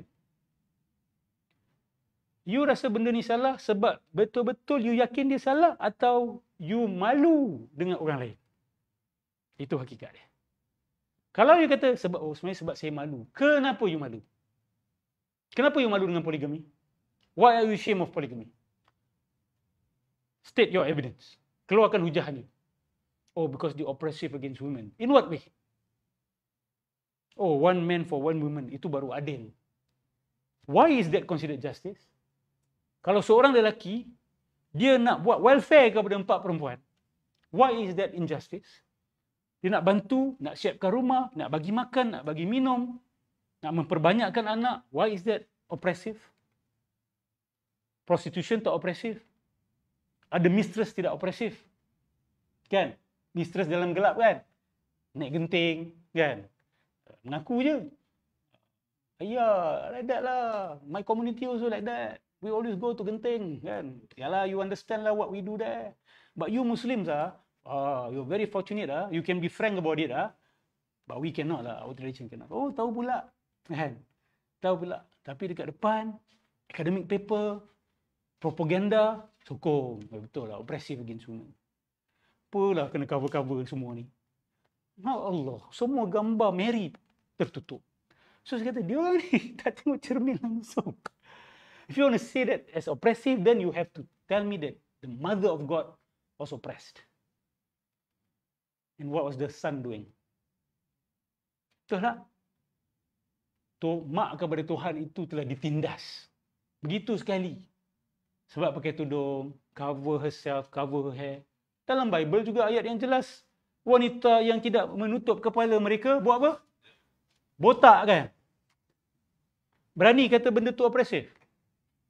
Itulah tak baca buku sendiri. Kita orang Islam ni jangan cabar. Kita diperintah untuk baca Quran. You tell me, siapa di kalangan you dah hafal Bible? Kan? Siapa yang dah hafal Old Testament? Mungkin adalah 1-2 orang lah. The weirdos of the society. Sebab kita diperintah baca Quran. Setiap umat Islam kena tahu baca Quran. Busuk-busuk pun orang Islam ni, dia belajar mengaji. Betul tak? Itu asas kepada asas agama ni. Orang yang paling rendah kemampuan, keilmuan dia pun paling tidak, kalau sebut Islam, dia tahulah Alif Bata tu apa. Dia tahulah belajar mengaji tu. Bolehlah insya-Allah baca. Walaupun hari ini pun dah semakin ramai orang Islam yang tak boleh baca Quran. Tapi alhamdulillah, kita masih lagi terjaga Quran ni. Bukan kita yang jaga, Allah yang jaga. So, ini saya sebut peluang. Bila Islamofobia tengah naik, wallahi sahabat saya, peluang. Take it on. Jangan lari, jangan mengelak. Head on. What is the issue? Tanya dia orang. What is the issue? Islam ni regresif lah. Mundur ke belakang. Okay, sebelum kita cerita mundur ke depan, go ahead, go stand kan? Destination apa? Tanya dia orang dulu. Destination yang kita nak capai ni apa? Sebab you nak kata satu kereta ni mengundur ke belakang, you nak kena tengok mana destination dia. Kalau destination dia memang ke sebelah sini, dia pergi ke belakang, itu bukan berjauh, dia sedang mendekati. Tapi kalau destination dia ke depan, betul lah dia semakin jauh. Soalan kami adalah destination apa? Kayu ukur you apa sebenarnya? You nak kata benda ni mengundur, maju. Be frank with us. Your yardstick hanyalah financial, technology, physical, materialism. Betul tak? Sorry, we do not agree. You cannot call us backward because we have not accepted your definition of what progress means. Kalau kami dah setuju, kalau kami betul lah, takrif kamu kepada kemajuan itu tepat, baru you can judge us with the same yardstick. Tapi selagi kita tidak setuju dengan you punya yardstick, you jangan kata kita mundur. You tak ada hak. You tak ada hak. Kita jelas, destination kita keredaan Tuhan. Kita mengamalkan agama. Kita membawa kesejahteraan kepada manusia. Kita mempermudahkan hidup orang lain. Kita menegakkan keadilan. Kita sebarkan kasih sayang. Itu destination kita. And you cannot tell us that we are moving away from it. Bagi yardstick kita, lensa kita, kamu yang mundur. You regressive. You sibuk dengan material development, you sibuk dengan progress, rakyat you terbengkalai. Rumah tangga berantakan. Yes, orang Islam pun ada cerai berainya. Tetapi kita masih celebrate marriage. Kita masih celebrate pregnancy. Kita masih celebrate motherhood. Kita masih celebrate fatherhood. Dan kita masih celebrate institution kekeluargaan. Ya, kita juga ada masalah. Kita tak nafikan benda tu. Paling tidak kita akui institution-institution ini penting. Kita menghormati. Kita masih menghormati rahim seorang wanita. What about you? You sibuk nak kejar benda-benda ni. Freedom sana, freedom sini. Woke sana, woke sini. Look at your own backyard. So we are not impressed. Okay? So do not talk to us as if we are impressed of you. And then you want to judge us based on your yardstick. Tak boleh macam tu. So bagi saya ni peluang. So bila dia nak sebut tentang kemajuan, tak maju apa semua. Okay, kalau dia cerita pasal sains. Kita kata, first kita mengaku. Betul, kita punya kemajuan sains hari ini bukan pada taraf yang membanggakan. Tapi kita pernah berada pada tingkatan tertinggi pencapaian sains pada zaman itu. Kalau you nak kata Islam memundurkan umat Islam, dulu mereka lagi kuat beragama. Dalam keadaan mereka kuat beragama tu, sains orang Islam berada pada taraf yang tinggi. Hari ini sains kita teruk sebab kita jauh daripada agama. Not because we are closer to the religion. Because we are further from the religion. So if you want us to love science, you nak buatkan umat Islam bersemangat mempelajari ilmu sains, bangkitkan semangat daripada agama dia. InsyaAllah dia akan kembali kepada sains. Hari ini saya cerita kepada kerajaan-kerajaan bukan Islam sekali. You nak rakyat you bijak, rakyat you yang beragama Islam bijak, cerdik, bersemangat, you buat dia bersemangat dengan agama dia. You jangan potong-potong Islam. You jangan cerai-cerai beraikan Islam di pandangan dia. Dia akan jadi lemah. Dan dia akan jadi liability kepada masyarakat. Tapi kamu naikkan semangat dia, kamu buat dia cinta kepada agama, insya-Allah dia akan semangat. So sahabat-sahabat ni peluang. Peluang untuk kita buka perbincangan dengan barat. Sukses ni apa sebenarnya? Progress ni apa? Kita cerita pasal mental health. Kita cerita pasal fertility rate. Kita cerita pasal the breakdown of family. Is this what you define as success, progress? If this is what progress means, we do not want it. You can keep it to yourself. At the same time, kita ajak dia berfikir sekali. Betul ke selama ni yang you capai ni adalah kejayaan? Betul ke? Mari kita bincang sama-sama. Ini peluang sahabat-sahabat. Wallahi peluang. Ini suspicion saya. Sebab bila Israel dia nampak kalah ni, dia akan mengamuk. Bila mengamuk, dia akan gerakkan semua media dia, dan dia akan burukkan Islam. Dia akan main apa yang dia main pada awal 2000. Itu sebab kenapa saya cerita benda ni. Mungkin sahabat ada yang baru datang atau baru tengok, mungkin tertanya. Saya nak tekankan benda ni. Allahumma salli ala sayyidina Muhammad. So, apa lagi bukti Islamofobia? Contoh Zohran Mamdani ni kan. Macam mana dia diserang kanan kiri oleh the left and the right. The right kan menganggap sebagai dia ni mencairkan ataupun mengenepikan identiti orang-orang barat. Dan kalau mungkin, sorry to say, Hindu ke Buddhis ke, saya rasa dia orang tak ada isu sangat. Tapi sebab Muslim tu, Muslim tu, boleh cari satu buku ni, Deepa Kumar. Deepa Kumar keluar pada, tak silap saya, pada 2012 macam tu. Dia tulis satu buku bertajuk Islamophobia and the Politics of Empire. Dia menjelaskan bahawa Islamofobia ni memang diciptakan, memang diganyangkan dan dipanaskan untuk satu projek perluasan empire. And the heart of the attack is against Islam. That is something that is needed to be done. So dia ceritakan macam mana memang ada racism against the Muslims. Memang ada racism, not only agama dia tetapi bangsa dia. Because dia associate bangsa tertentu kepada agama Islam. So Zohran Mamdani ni memang tengah kena teruk sekarang ni dekat Amerika. Dia belum menang lagi mayorship tu. Tapi dia dah menang party election kan. Sebagai menjadi calon yang akan lawan parti-parti lain untuk menang mayorship New York. Tapi tengok macam mana media-media Yahudi ni, media-media Zionis ni, when I say Yahudi, I'm talking about Zionism, I'm talking about the Jews in general. Zionis menggerakkan mereka media untuk memburukkan imej Zohran Mamdani ni. Saya tak kata Zohran ni perfect dan kita sokong 100%, tetapi bagi saya dia pro-Palestin, that's a good shift, that's a good sign. Dan bagi Zohran ni dia Demokrat kan? Ya, Demokrat. Demokrat. Social Demokrat Ya, Social Demokrat. Social Demokrat tak silap saya. Masih dalam Parti Demokrat. So, this marks a shift. Macam mana orang yang pro-Palestin boleh diangkat? That means there's a shift in perception. Dulu you kena pro-Israel. Baru you boleh ada chance untuk menang. Tapi tak, sekarang ni orang yang pro-Palestin kemungkinan besar akan menang. So this marks a shift. Dan yakinlah penyangat-penyangat tu tak akan tidur malam dan dia tak akan redha. Dan dia akan buat sesuatu supaya benda ni diterbalikkan. Dan jangan cakap the right, konservatif, the left pun sama juga. The left yang sibuk pasal rights, wokeism dan sebagainya, mula juga menyerang Zohran ini. So, bagi saya, the heart of it is actually Islamophobia.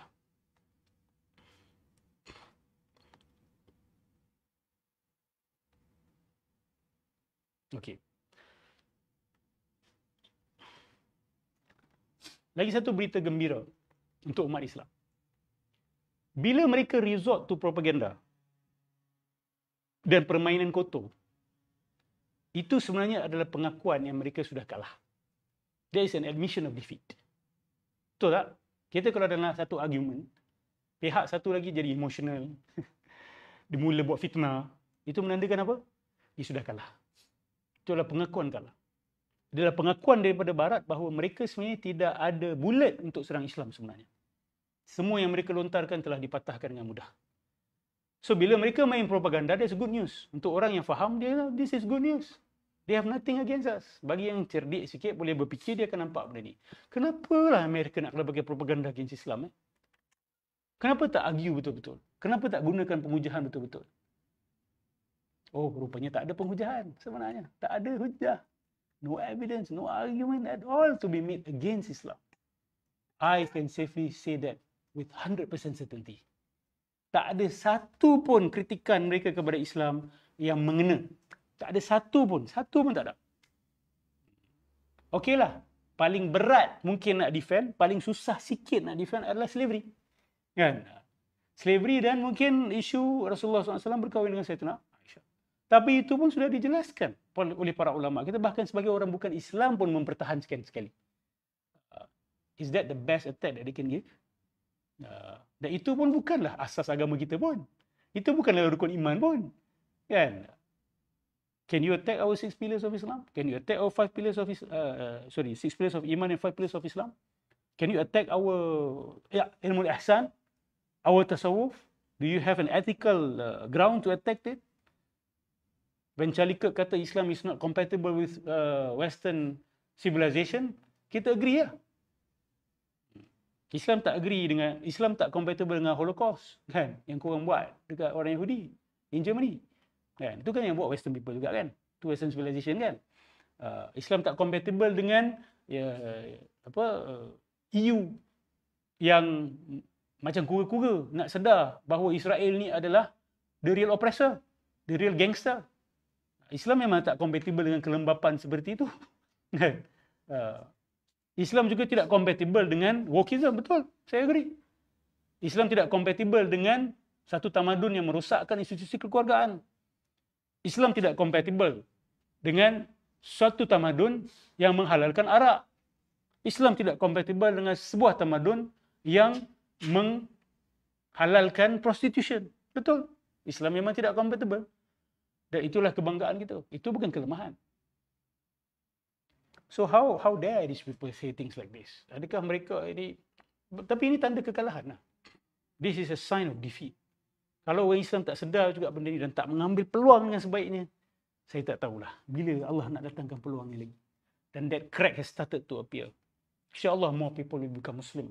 Kita bukan apa, kita nak ambil peluang je.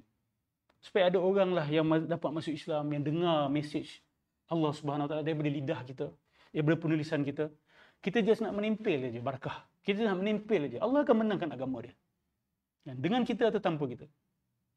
Kita just nak apa? Nak sibuk-sibuk. Itu je. Itu kerja kita. Kita nak sibuk-sibuk. Supaya kita dibangkitkan di kalangan orang-orang soleh. Kita dibangkitkan di kalangan orang-orang yang dapat saham. Ustaz, saya solat sebab saya tengok Ustaz punya video. Saya masuk Islam sebab saya tengok TikTok awak, contoh. Kan? Awak mempengaruhi saya. Awak bercakap tentang agama, awak mempertahankan Islam. Itu yang kita nak. Kita bukan apa-apa pun. So, itu saya kata peluang. Kenapa Ustaz tak cakap benda tu tanggungjawab? Cakap tanggungjawab nanti orang rasa terpaksa pula. Orang rasa macam dipaksa susah pula kan. Jangan takut, akan ada orang buat kerja Islam. Sama ada kita buat tak buat, akan ada orang yang buat. La tazalu ta'ifatun min ummati 'alal haqqi zahirin la yadurruhum man khazalahum hatta ya'ti amrullah. Sentiasa akan ada sekumpulan daripada umat aku yang akan menang di atas kebenaran. 'Alal haqqi zahirin la yadurruhum man khazalahum. Mereka yang meninggalkan mereka itu tidak memberikan kesan pun kepada mereka. I mean, you support orang, you tak support orang, it doesn't matter. There are a group of human beings who are like that. There are groups of Muslims who are like that. Whether you support them, you do not support them, it does not matter. Hatta ya'ti amrullah. Sehinggalah datang perintah daripada Allah Subhanahu Wa Taala. Sebagai ulama kata benda tu kiamat dan sebagainya. So, kita ni sebagai yang tepi-tepi ni, NPCs ni kan, non-playable character kan. Kita yang non-playable character ni, kerja kita adalah untuk supaya kita ni, kerja kita dalam sebagai NPC tu adalah yang baik-baik je lah. Mungkin beri salam. Assalamualaikum. Assalamualaikum kan. Non-playable character tahu dah kan. Karakter-karakter yang buat benda sama je dalam game kan. Kita bukan main character kan. Tak apa. We are not the main characters, but kita beruntung dapat menempel. Kepada agama Islam yang mulia ini dan agama Allah Subhanahu Wa Taala yang benar dan jalan Nabi Muhammad sallallahu alaihi wasallam yang cukup indah, yang cukup luar biasa. Saya rasa beruntung kita hidup di zaman ini juga sebenarnya.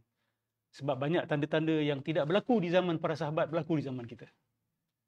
Allah Maha Adil. Allah tunjukkan sebahagian kepada mereka, sebahagian kepada kita. Kalau di zaman mereka itu zaman permulaan. Dan mereka dah nampak tanda-tanda yang cukup banyak. Zaman kita ni kelihatan zaman penghujung dan akhirat. Bagi saya dia jauh lebih luar biasa. Sebab kita dipisahkan dengan Nabi 1447. Betul? 1447 years already. Salam al-hijrah ya, sebelum saya terlupa. Dan hijrah bukan berlaku pada bulan Muharram ya, hijrah berlaku pada bulan Rajab. Tapi ialah orang sebut bulan Muharram sebagai penanda saja. Tak ada masalah. So kita dipisahkan dengan Nabi 1447 tahun. Dan apa yang disebut oleh lelaki itu yang dipilih Tuhan menjadi Nabi, Muhammad bin Abdullah itu, kita lihat dengan mata kepala kita sendiri. Itu luar biasa sahabat-sahabat. Fikirkan, benda ni bukan benda biasa-biasa, benda ni luar biasa. Bagi sesiapa yang datang kepada awak mengatakan bahawa ramalan-ramalan Muhammad ni biasa-biasa saja, dia bohong.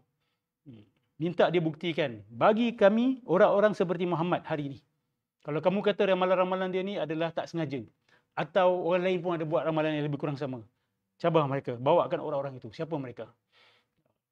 Tak ada. Nak buat Simpson, kan? Dia kata Simpson pun buat ramalan juga, Ustaz. Simpson pun ada profesi juga, Ustaz. Saya pernah cerita lah benda ni. Simpson ni, dia buat banyak ramalan. So memanglah mesti ada yang terjadi. Betul tak? Saya pun kalau hari-hari buat ramalan, mesti ada yang terjadi dia. So bayangkan saya buat 100 ramalan dalam sebulan. Awak pula sebagai penyokong-penyokong saya, awak hanya petik yang jadi je. Subhanallah, Masya Allah. Ustaz Nur telah membuat 10 ramalan. Dan 10 semua ramalan itu terjadi. Padahal saya buat 100. 90 salah. Begitulah. So, contoh kalau ada 2 kandidat saja dalam pertandingan election, the chances of you being right in your prediction is 50-50. It's very high. Kan? So, kalau terjadi, bukan bermakna kita ni nampak masa depan dan sebagainya. Begitulah. So, Rasulullah SAW ini, kita lihat keluar biasaan mereka. Saya nak bawa sahabat-sahabat kepada, ini sebagai penutup, saya nak bawa sahabat-sahabat kepada hadis Jibril yang terkenal. Saya nak bagi satu perspektif baru, yang bukan dapatan saya, tapi penjelasan seorang alim yang telah meninggal dunia, Habib Abu Bakar Al-Adani, dalam buku dia Fiqhut Tahawulat. Dia bila menjelaskan antara al-hufat al-urat yatatawaluna fil bunyan, dan juga antalid al-amatu rabataha, kan? Dia memberikan satu perspektif yang bagi saya cukup luar biasa. Dia kata, yes, you can also take that hadis literally. Tanda kiamat tu apa? 2 yang Nabi sebut. Kamu lihat mereka yang dahulunya tidak berpakaian, pengembala kambing, tidak berselipar, akan berlumba-lumba untuk bina bangunan tinggi. Betul? Nombor 2, apabila wanita ataupun hamba wanita melahirkan tuannya. Dia kata, kalau you tengok, dia ada 2 kategori yang berbeza. Yang pertama sekali, akan berlaku satu perubahan politik dan ekonomi yang luar biasa. Jadi terbalik. Itu yang membuka jalan kepada pengembala-pengembala kambing yang dulu ni, yang tak berpakaian, yang tak berselipar, dia orang yang akan jadi kaya. Akan jadi terbalik cerita dia. Betul? Orang yang dulunya miskin akan tiba-tiba jadi kaya. Orang yang dulunya lemah dari segi politik akan tiba-tiba jadi kuat dari segi politik. So akan berlaku satu perubahan politik yang luar biasa dan ekonomi yang luar biasa. Itu satu hal. Apabila hamba wanita melahirkan tuannya, yes, you can take it literally, but there's also a deeper meaning to it. Dia bermaksud, bila sebut ibu dan kelahiran, dan Nabi menggunakan rabataha. Rabataha ni, rab ni datang dari perkataan tarbiyah. Dia datang dari perkataan tarbiyah, dia ada kaitan dengan perkataan tarbiyah. Bila sebut rab sesuatu, Rabbul Bait contoh kan. Rabbul Bait adalah orang yang menjaga rumah, yang memelihara rumah, yang sustain rumah, yang maintain rumah. Dia kata, bahagian itu menunjukkan akan berlaku keterbalikan dalam sistem pendidikan dan sistem etika dan moraliti masyarakat. Luar biasa. Sahih. Ini yang berlaku. Akan berlaku terbalik sistem pendidikan. Kalau dulu sistem pendidikan, bila sebut ibu dengan anak ni biasanya adalah ibu sebagai madrasah pertama anak, betul? Ibu biasa ajar apa kepada anak-anak? Secara tradisional, kasih sayang, betul? Adab, kebaikan, mengajar kepercayaan yang benar, ajar akhlak. Dan bila dia membesar, dia akan hormati ibu dia. Dia tak akan jadi rob kepada ibu dia. Dia tak akan jadi kurang ajar kepada pendidik dia. Dia tak akan jadi pemberontak kepada guru-guru dia. Tetapi bila berlaku keterbalikan tersebut, sistem pendidikan ni kalau dulu melahirkan anak-anak yang baik, kalau melahirkan rakyat-rakyat yang baik, umat-umat yang baik, hari ini hanya melahirkan orang-orang yang, kalau dalam bahasa Inggeris tu, cogs in the machine, COG, ya, cogs in the machine. Hanya menjadi satu skru ataupun satu nut dekat dalam enjin kapitalisme dunia. Pergi sekolah sebab nak kerja. Betul? Dan itu juga ditanamkan oleh ibu bapa. Sebab ibu bapa juga dididik begitu oleh guru-guru di sekolah. Yang disebutkan adalah itu. Akhirnya melahirkan anak-anak murid, melahirkan pelajar-pelajar yang kurang ajar kepada gurunya. Yang tidak menghormati ilmu. Yang maki saja kerja dia kepada sistem pendidikan. Antara watak-watak yang terkenal hari ini kan. Memaki hamun. Itu jadi antara amatu rabataha. Dia sekolah, dia belajar di universiti. Tapi dialah yang memaki guru-guru dia. Dialah yang memaki universiti itu. Tanpa bukan penghujahan yang akademik pun. Tapi penghinaan. So akan berlaku keterbalikan. And we are living in that age. Akhlak juga akan terbalik. Orang yang berakhlak buruk akan diangkat. Orang yang berakhlak baik akan dihina dan dipandang enteng. This is what we are saying.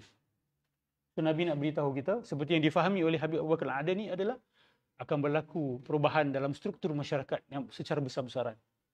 Sistem pendidikan dan moral dan politik dan ekonomi akan terbalik.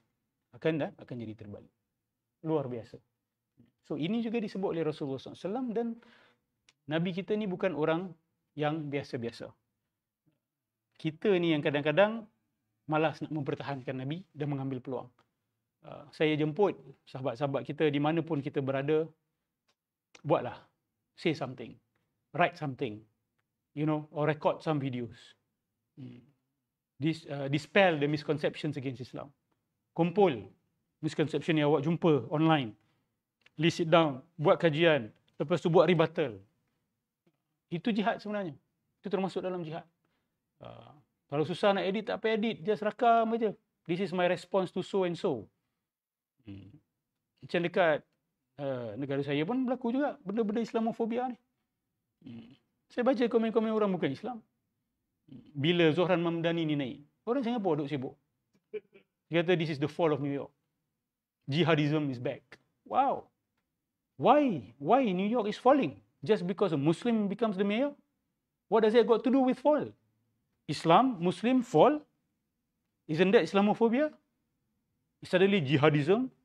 Wow. So what is the problem that you have with jihad? Can you explain? Oh, jihad is killing non-Muslims. Have you actually studied Islam?